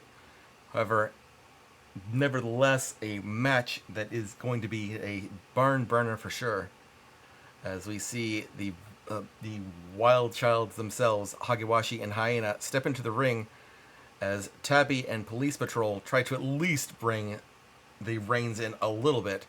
This ever turbulent time in the UAW, where UA has let slip the dogs of war.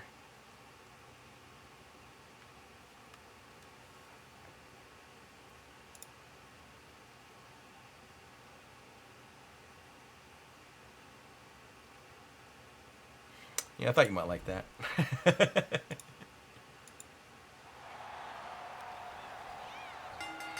Why is it turning off the entrance? Alright, I'm just gonna have to manually go back through.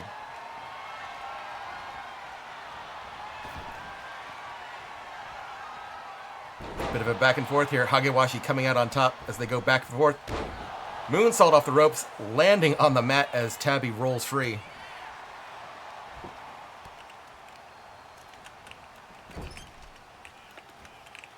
Hagewashi into the corner. Tabby showing the justice of that knee. With the tag, PP steps in.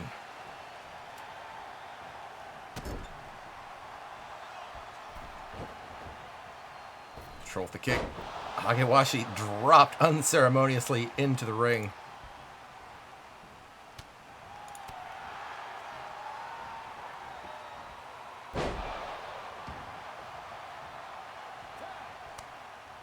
Hagewashi having trouble finding her footing here as the tag sends Tabby back in. Tabby lining up with the kick. Going for the cover.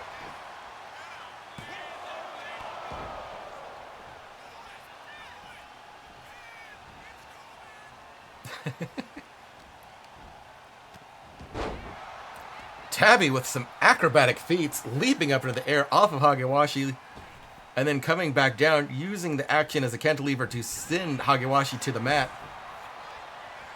Patrol not giving Hagewashi a moment's respite.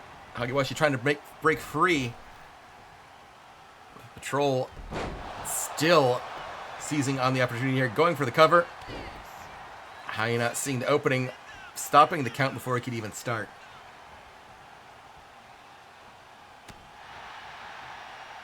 Patrol getting a solid punch in, dropping Hagewashi down. Ooh! And contorting the back, overextending the arm and the leg. Patrol allowing the tag. Ooh, good juke there from Hyena, catching Patrol off guard. High kick, sending her down to the mat. And a wrenching the arm. Yep, doing damage there.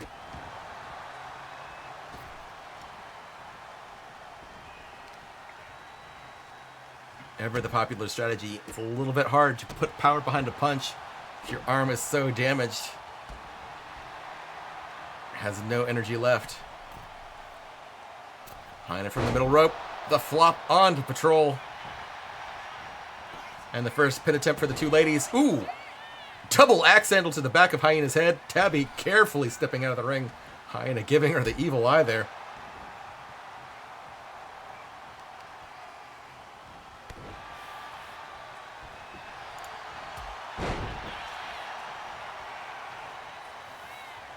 Oh, nice. I will try to commentate the best I can. Patrol putting in some good punches. Hyena able to reverse. A little bit of a struggle there. Hyena putting Patrol against the ropes. Kick to the chest sends Patrol down, going for the cover. Patrol kicks three at 2. Ooh. Hyena grinding the toe of her boot into Patrol's head, getting her back up before going into a flurry. Oh no.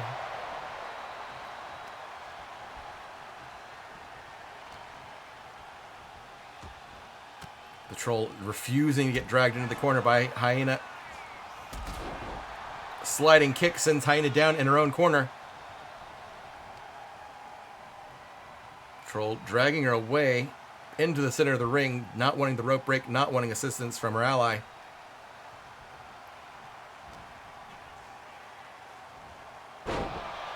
And the slam.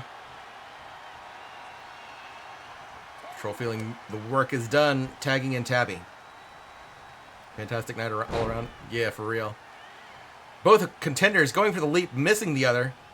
Hyena able to recover a little bit quicker, getting Tabby into the corner. There's the tag. Hagewashi with a blow to the gut, followed up by a series of blows to the head.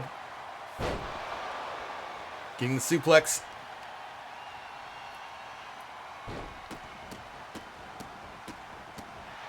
Hagewashi with the wild style that she's known for. Series of stomps to the chest. Moonsault off the ropes. Good distance there. Going for the cover here. Tabby breaks free at one. Patrol visibly not even worried. She knows her tag team partner in a little bit of trouble, but able to recover. Patrol with the block and the reversal, getting Hagewashi against the ropes. Ooh, the choke. Tabby is showing off some new moves here tonight. Hagewashi caught off guard and slammed to the mat. Hagewashi able to reverse, getting Tabby into her own corner, going for the leg. Patrol playing by the rules, doing nothing to intervene. Hagewashi just sort of playing with the food now. Tabby finding the opening, getting some kicks in, pushing Hagewashi back to the center of the ring. Kick to the face, Hagewashi down on the mat. Patrol tagged in.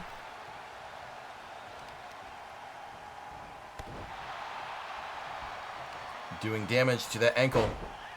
No, the thigh, I'm sorry. Patrol wrenching the leg, getting her in the leg lock. Hagewashi struggling. Patrol letting her free. Hagewashi visibly in trouble there. I don't know what Patrol was thinking, but going for the cover. Ooh. Hyena going for the interception, stopping the count, but also knocking out the referee. Patrol wrenching the arm, punishing Hyena there.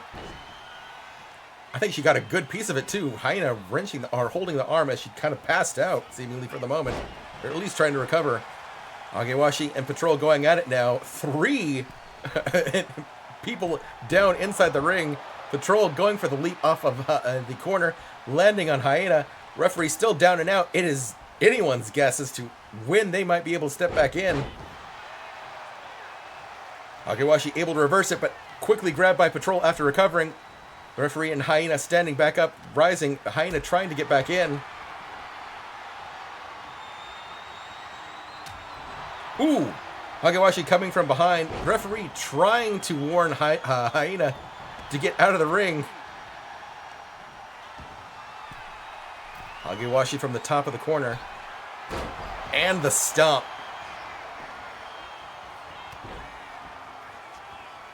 Referee visibly slow in that count there. Certainly no grudges held against Hyena, knocking him out for almost a minute.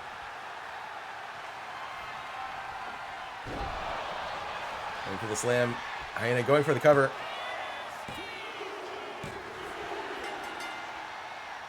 Ladies and gentlemen, Hyena getting Police Patrol down and getting the 3 count.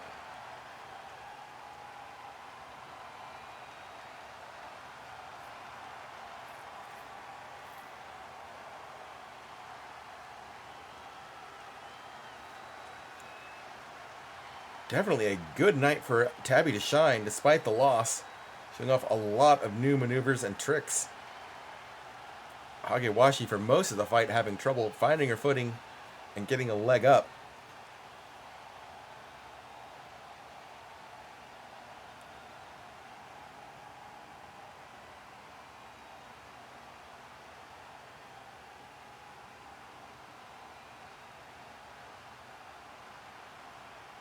I will say definitely the night of upsets kind of continues because it looked like Patrol and Tabby had the momentum and everything needed to get the win. But Hyena just eking out the victory there, despite the referee not exactly pleased with getting knocked out there earlier.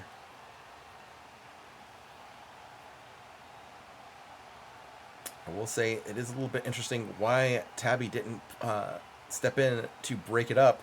Perhaps a little bit too confident in Police Patrol's ability to rise at the 2 count. Here are your winners. But only time will tell. Basket Case and Mad Dog.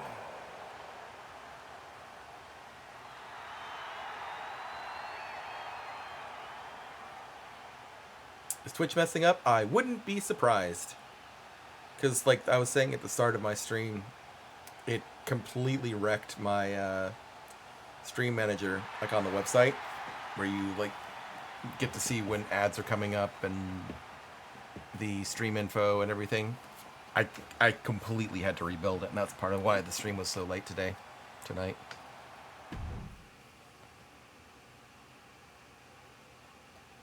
So, question. I feel like the replays have gotten a lot better, like the automatic ones. Do you guys still want me to go through the replays here like I normally do? Because a lot of them are sort of repeats now. Because it is good to make commentary still, but we can move on to the next match otherwise if you want. Like I might do some of them just to find like a particular replay. Otherwise I might just kind of skim through them for the future. I've been debating doing that.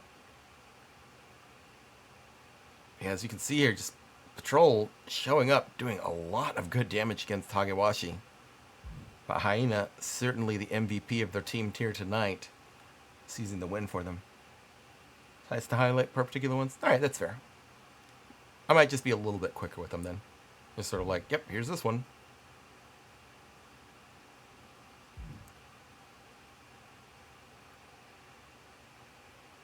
Can't see anything, so I don't know which one you're talking about. Fair.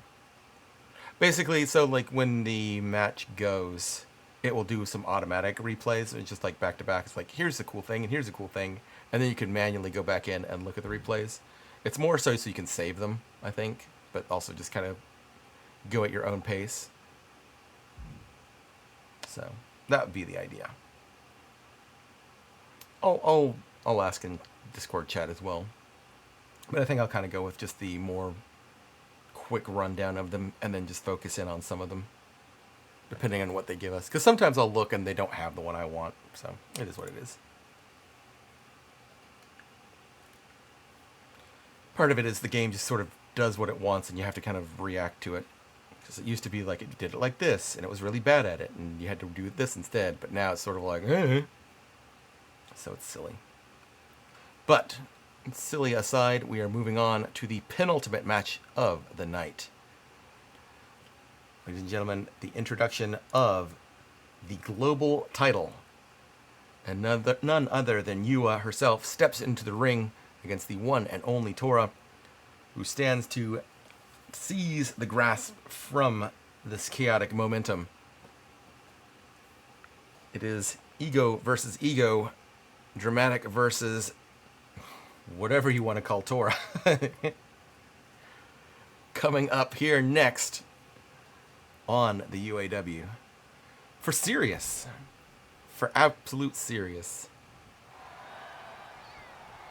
I forgot to turn on intro. Oh well, we're jumping into it. That's fine. This whole night has been scuffed. Two struggling at each other. Yua getting the upper hand, twisting Tora's arm.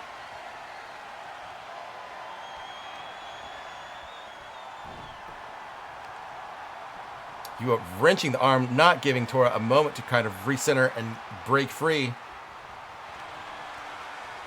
Tora finally able breaking free, trying to reverse it, getting the arm of Yua here. Turnabout is fair play, they say. Yua struggling to try and get some sort of leverage to break free of the grasp.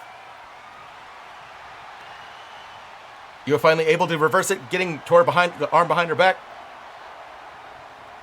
Ladies and gentlemen, the match has been already going for a good length now, but no serious blow has been dealt. Only just headlocks, arm binds, and like just grappling in general.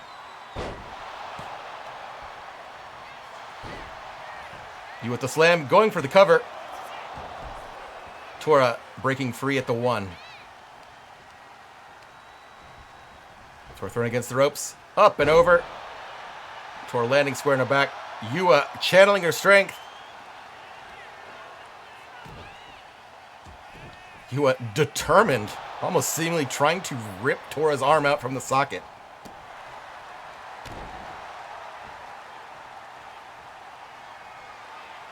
Ladies and gentlemen, we were talking about the strategist of Dusk, and how dangerous she can be. I think we're looking for a similar strategy here, but just wild, unhinged destruction. You are angry. After all Tora's shenanigans. Fair enough. Yua from the top of the corner, commanding Tora to rise. Double axe handle landing firm outside the ring.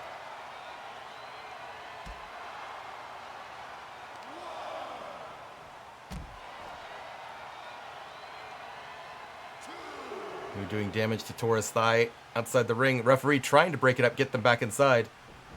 Tora thrown back in by Yua.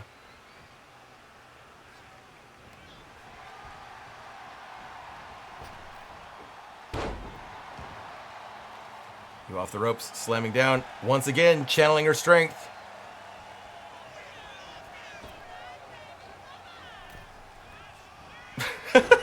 Yua putting on a little bit of flourish there, perhaps a little too long, giving Tora the window she needed to recover. You able to recover, but Tora pushing through with a high kick, sending her to the ropes. A leaping knee sends Yua to the mat. Tora pulling Yua into the center of the ring. Yua quickly trying to recover. Tora wanting to keep this advantage. An elbow sending Tora back. Yua trying to capitalize on it. Blow the back over the ropes. Tora with the reversal. Two ladies going at it. Yua trying to drag Tora into the northwest corner. Setting her up. Legs set around.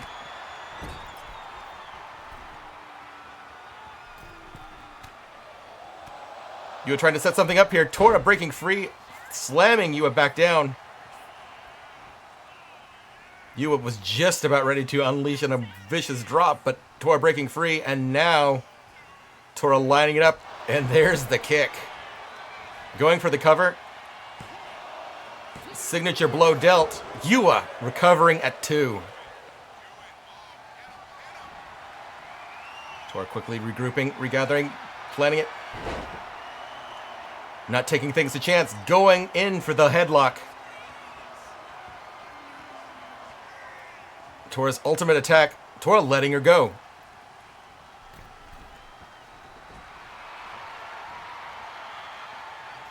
Tora calling for Yua to rise. The knees on the shoulder, slam to the mat. Yua rolling free of the kick. Ooh! With a desperate leap, Yua slams Tora down, getting her into the cover. Ooh! Ladies and gentlemen, the referee, major props to him. I don't know if I could have stopped my hand slamming down so fast. Inches from the mat. Moments from the 3. Tora lifting the shoulder just in time.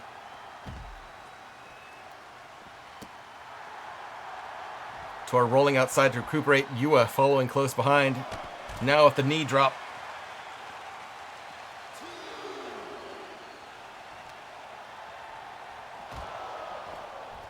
Tora thrown against the barricade.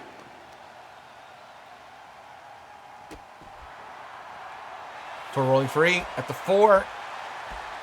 Tora trying to make a pushback. DDT.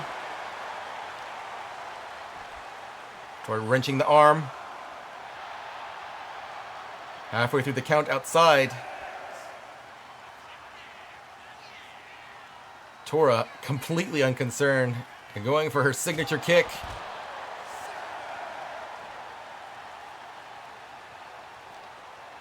Count now reaching 7.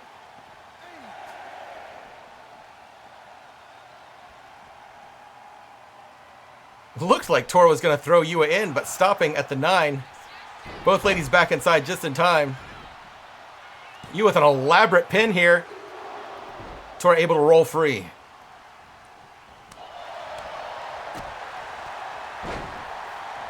Yua throwing everything but the kitchen sink there at Tora. Yua calling from her fans, from the crowds, the heavens. With the leap, the tackle once again, sending Tora to the mat. Yua going for it with the pin. Ladies and gentlemen. Yeah, more kicks. Your UAW Global Champion, the newly introduced belt, Yua.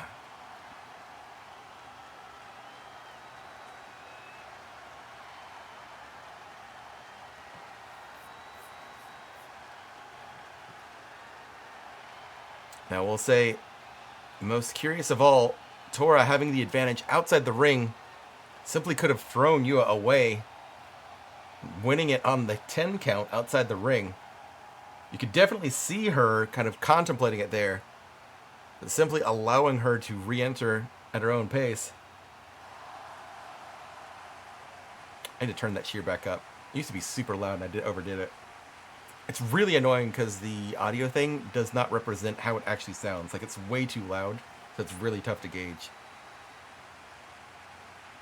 But Taurus certainly could have had the victory by count outside. Dun, dun, dun, dun, dun.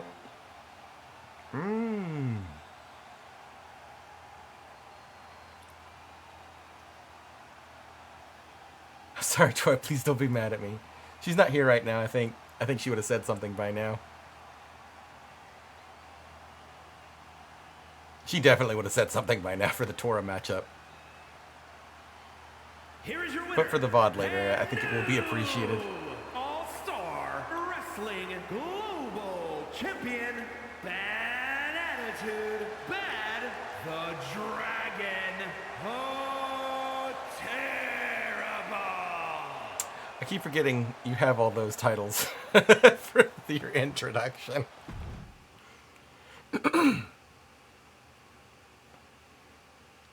Yeah, this was absolutely a back and forth match here.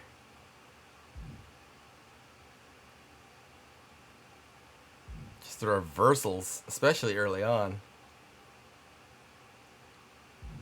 Both ladies pulling out all the stops, unleashing some of their most well-known and vicious attacks.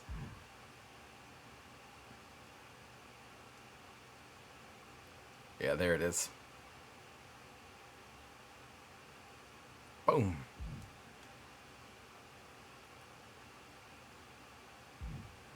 But I think at the end of the day, you are just wanting it that much more and digging deep. Sometimes that's all you need. But here's the moment where you could argue Tora might have had it. But it could be easily said she just didn't want to win that way. It's a little bit of a, not kind of a black mark. A win's a win, but you were getting a little bit flashy with some of the pins as well. But ultimately, as we saw here, you are just digging deep. With that tackle and seizing the win.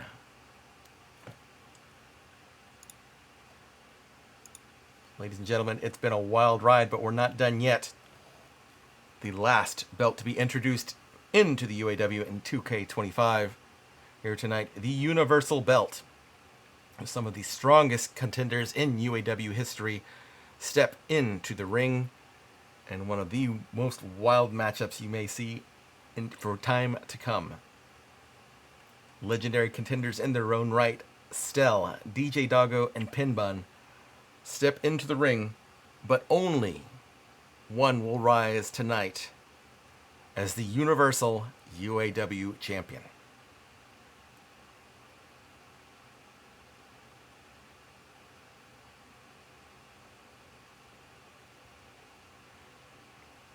And this might be set weird. I'm going to check something. One moment, please. I don't know why I use that. I don't have food. We'll go and get some. Well, it's because you're eating this up. It's so good.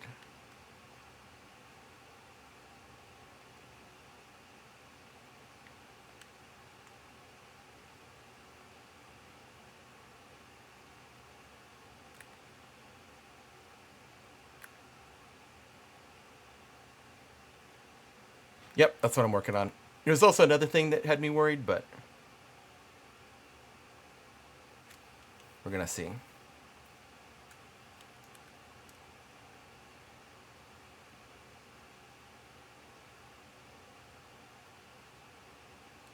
Why is it doing that?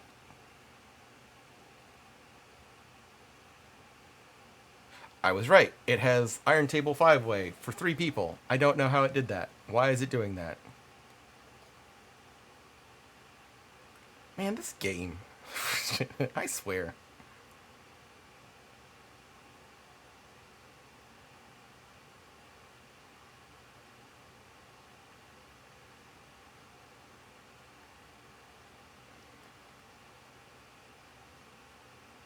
Tried to go up, but car won't start. Oh no. Is it raining there, or is it just,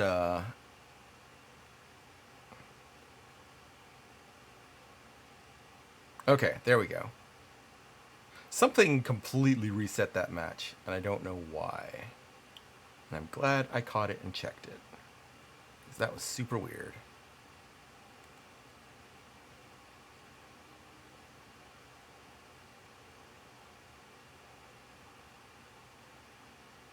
Yeah, everything's just weird tonight. Anyways.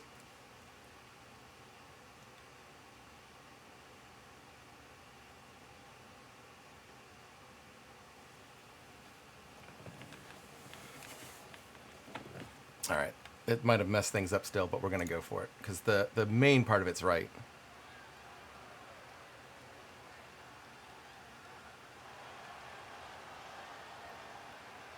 I have a suspicion as to why it might be wrong. The following contest is a triple threat match. Making her way to the ring from your darkest fears, the hardcore icon, Bad Girl Dynamite.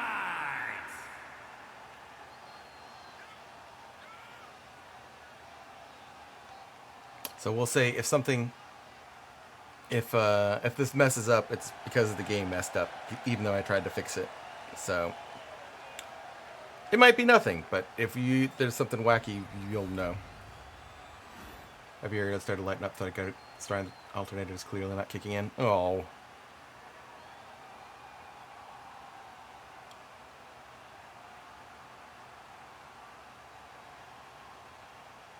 And her opponents, first, Okay, good. representing the Boom Squad from Toronto, Ontario, Canada, DJ Dog O.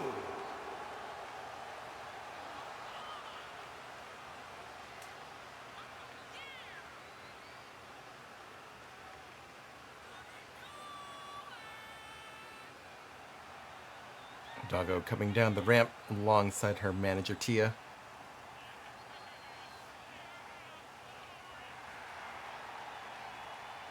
I was worried because, like, when it loaded, the manager was behind still, and I'm like, that's not correct. But I think it's just sort of like doing weird positioning things.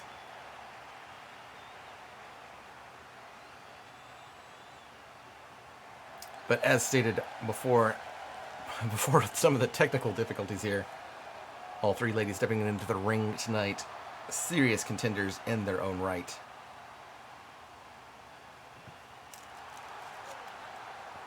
DJ Doggo still with the legacy of most titles held at any one point in time simultaneously. A feat yet to even anyone else have even come close to obtaining, let alone beating. With the US shakeup here, titles have been reset. So this could be a belt run in the making here tonight, should Doggo pull out the win. Now audio stream dies. Oh no.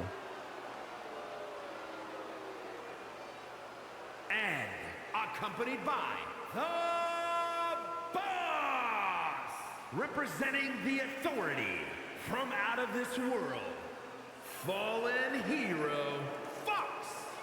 And Shimron showing off the Universal Belt. Establishing well beforehand he's not the title bearer currently, just wearing it and a means to show off the excellent work done by our resident Trixie. But also in a sign of confidence in his own woman in the corner still. Welcome back, Arlie. I don't know if you caught the audio there.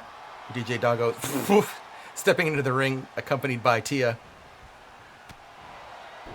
Doggo simply bouncing off Stell, along with Pin Bun bouncing off Stell. Stell just showing off the impressive caliber of strength and fortitude she has come to known for.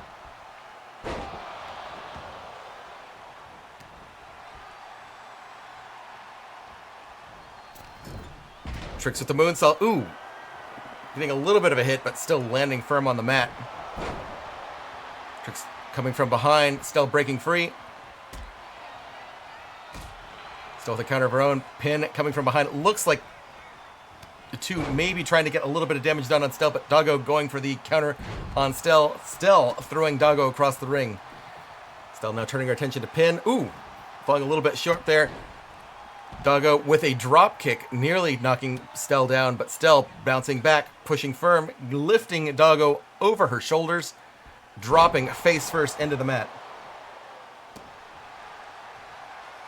Well, I think Arlie's trying to do like an audio only on her phone, which the app is really funky about. So it isn't like it's not working, it's the particular setup she's doing isn't working. Stell going for the pin. Meanwhile, Pin Bun yelling with Tia outside the ring.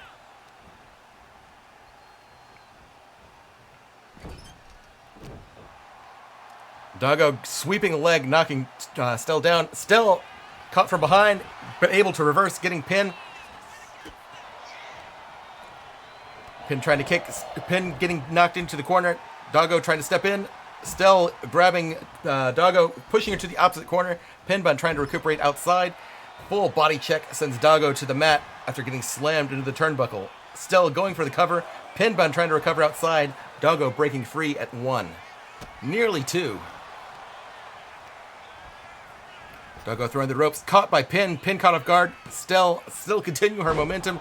Slamming, flinging Doggo around high. Still showing... Pin Bun seeing an opportunity, going for the pin. Still stunned in awe, allowing almost a 1 count from it before breaking it up. Doggo stepping back in. A leaping drop kick once again off Stell's chest. But taking it in stride. Stell grabbing Pin, slamming her down on the mat, going for the cover, but quickly broken up by Doggo. Doggo moonsault off the top rope. Stell down on her back finally. Doggo landing firm. Square on the chest. Still getting a good hit on Doggo against the knee. Stell turning her attention to Pin. Tricks rolling outside. I do apologize. I'm going to still... Ooh! I missed when it happened. But apparently the turnbuckle, the padding has been removed on the southeast corner. Still landing firm against it there.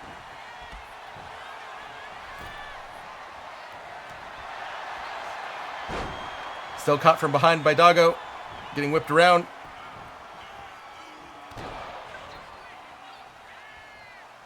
And breaking up the pin attempt. It looks like a bat has been added into the mix here inside the ring. Pin Bun rolling outside. Stell thrown out over the ropes as well. Triggs lining up, calling for her fans from the top of the corner. And with a series of cheers, double axe handle down outside on Stell. Doggo now turning her attention to Pin Bun.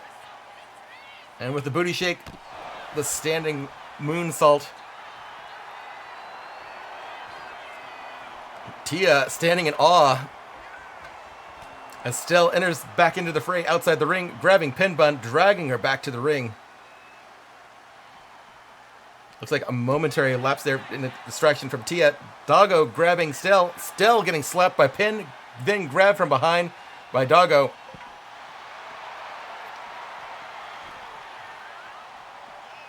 Doggo taking a lap outside. Pin Bun going on the northern side. Doggo getting distracted by Shimron. Like a verbal fight is kind of breaking out here. Pin Bun climbing to the top corner, breaking Doggo's distraction there.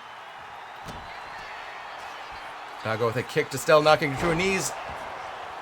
And the boot going into the cover. Pin ready and waiting to prevent the count before it can even start. Pin with a flurry of kicks and the clothesline sending her down. Stell down, unable to intervene, slowly trying to rise as we start the count. Stell breaking it up just in time at 2. Yay, power back. Stell using that titanic strength, flinging Pin halfway across the ring as Doggo re-enters, having rolled outside to try and recuperate some. Pin now trying to take a respite outside as Doggo is dragged to the corner, but breaking free of Stell's grasp. Tia has been a major asset. Stell with the reverse, getting Doggo over the ropes outside. Tia standing in the way. Stell telling Tia to get out of the way before she does accidentally hurts her. Doggo readying up with a clothesline as Pin Bun approaches from the southern side. Doggo ready and waiting, gets Pin, dropping her on the barricade outside. Stell with the sledgehammer. Doggo doesn't see it. Still waiting for the moment. Ooh! Doggo turning just in time to take the sledgehammer to the gut before throwing it onto Pin.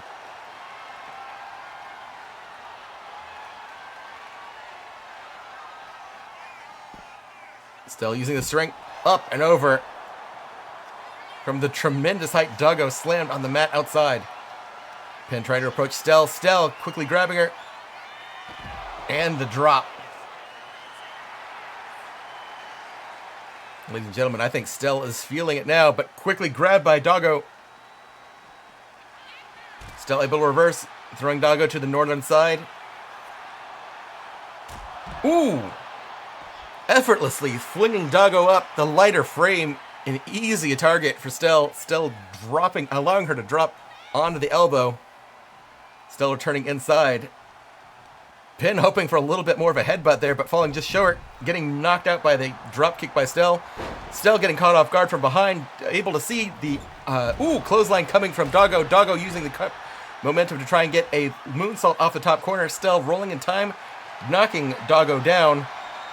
Doggo trying to recover in the corner as Stell with a kendo stick, breaking it on Pin Bun's head outside. Pin Bun returning to the ring, catching a cheering Doggo inside the ring from behind. Stell grabbing Pin Bun from behind, but Pin fighting to break free before she could be flung or dropped. Pin kicking Doggo getting pinned from behind. Stell grabbing Doggo, slamming her. Pin Bun seemingly stunned as Stell goes for the cover inside. No! Doggo raises the shoulder just in time for Pin Bun to recover, getting Stell into the corner. Kick to the shin, knocking her onto her knees. Pin Bun lines up, and the drop. Up and over, the flip, going into the cover, broken up by Doggo.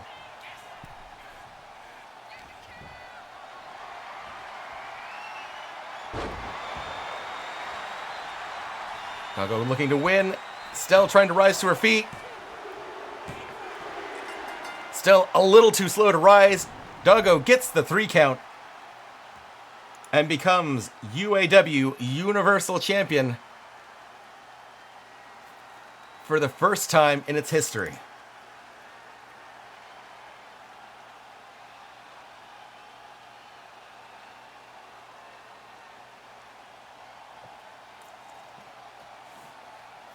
Ladies and gentlemen, this is the sort of matchup you expect to see when 3 Titans enter the ring, each with their own strengths and weaknesses, bringing their all. Each having their moments to shine, each showing why they are dangerous. But the other 2 never letting up and trying to pull them back down before one could rise to the top.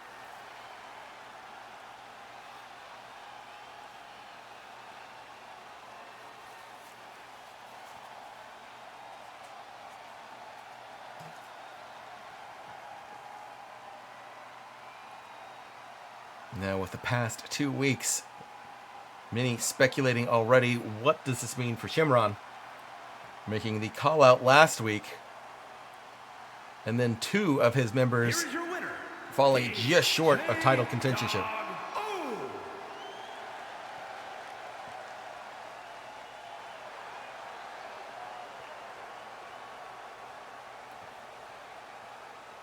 Yeah, a little bit of an upset there for sure.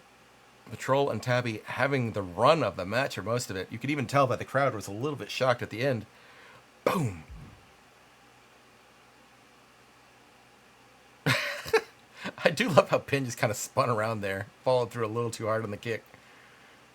Just, woocha, wow, wow.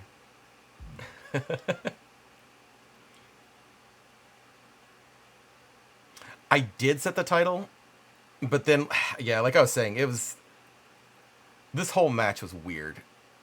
I'm gonna fix it and do it manually afterwards, but I think just because it was like a couple of weird things going on there. So, well, it'll be fixed. Trixie will have, or DJ Doggo will have the title come next week for sure. But like, it was super weird because I was looking at it, it's like, Iron Table 5-way. It's like, okay, one, that's wrong. Two, where are two of the people? Like, and I almost want to say it was like, oh, it's because there's 5 people. Get like with Shim and Tia, and it's like, no, that wasn't even the match type I set. Like, not even remotely close. So, it's 2K25 being 2K25. But that's why I stopped. It's like, no, hold on. Everybody, shut up!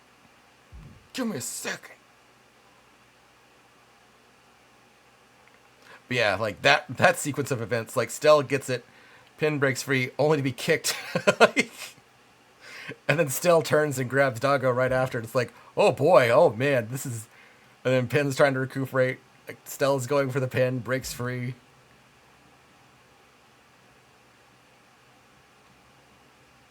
I am curious, could Stella have gotten up fast enough in hindsight now? But those are questions for the ages, as we will never know. But, ladies and gentlemen, thank you for persevering with me, alongside with me, for some of this scuff here tonight. I do apologize for the late show. Shouldn't have gone this late, but, you know, it is what it is. Oh boy, this was a mess. Like, I'm glad it could have gone a lot worse than it did. But everything seems to be good now. I am now setting DJ Doggo. There we go. And save. That should have it right. I'll double check here in a minute. Yeah, okay, cool. Cool. So, everyone with the appropriate title now, we can continue on for the coming weeks.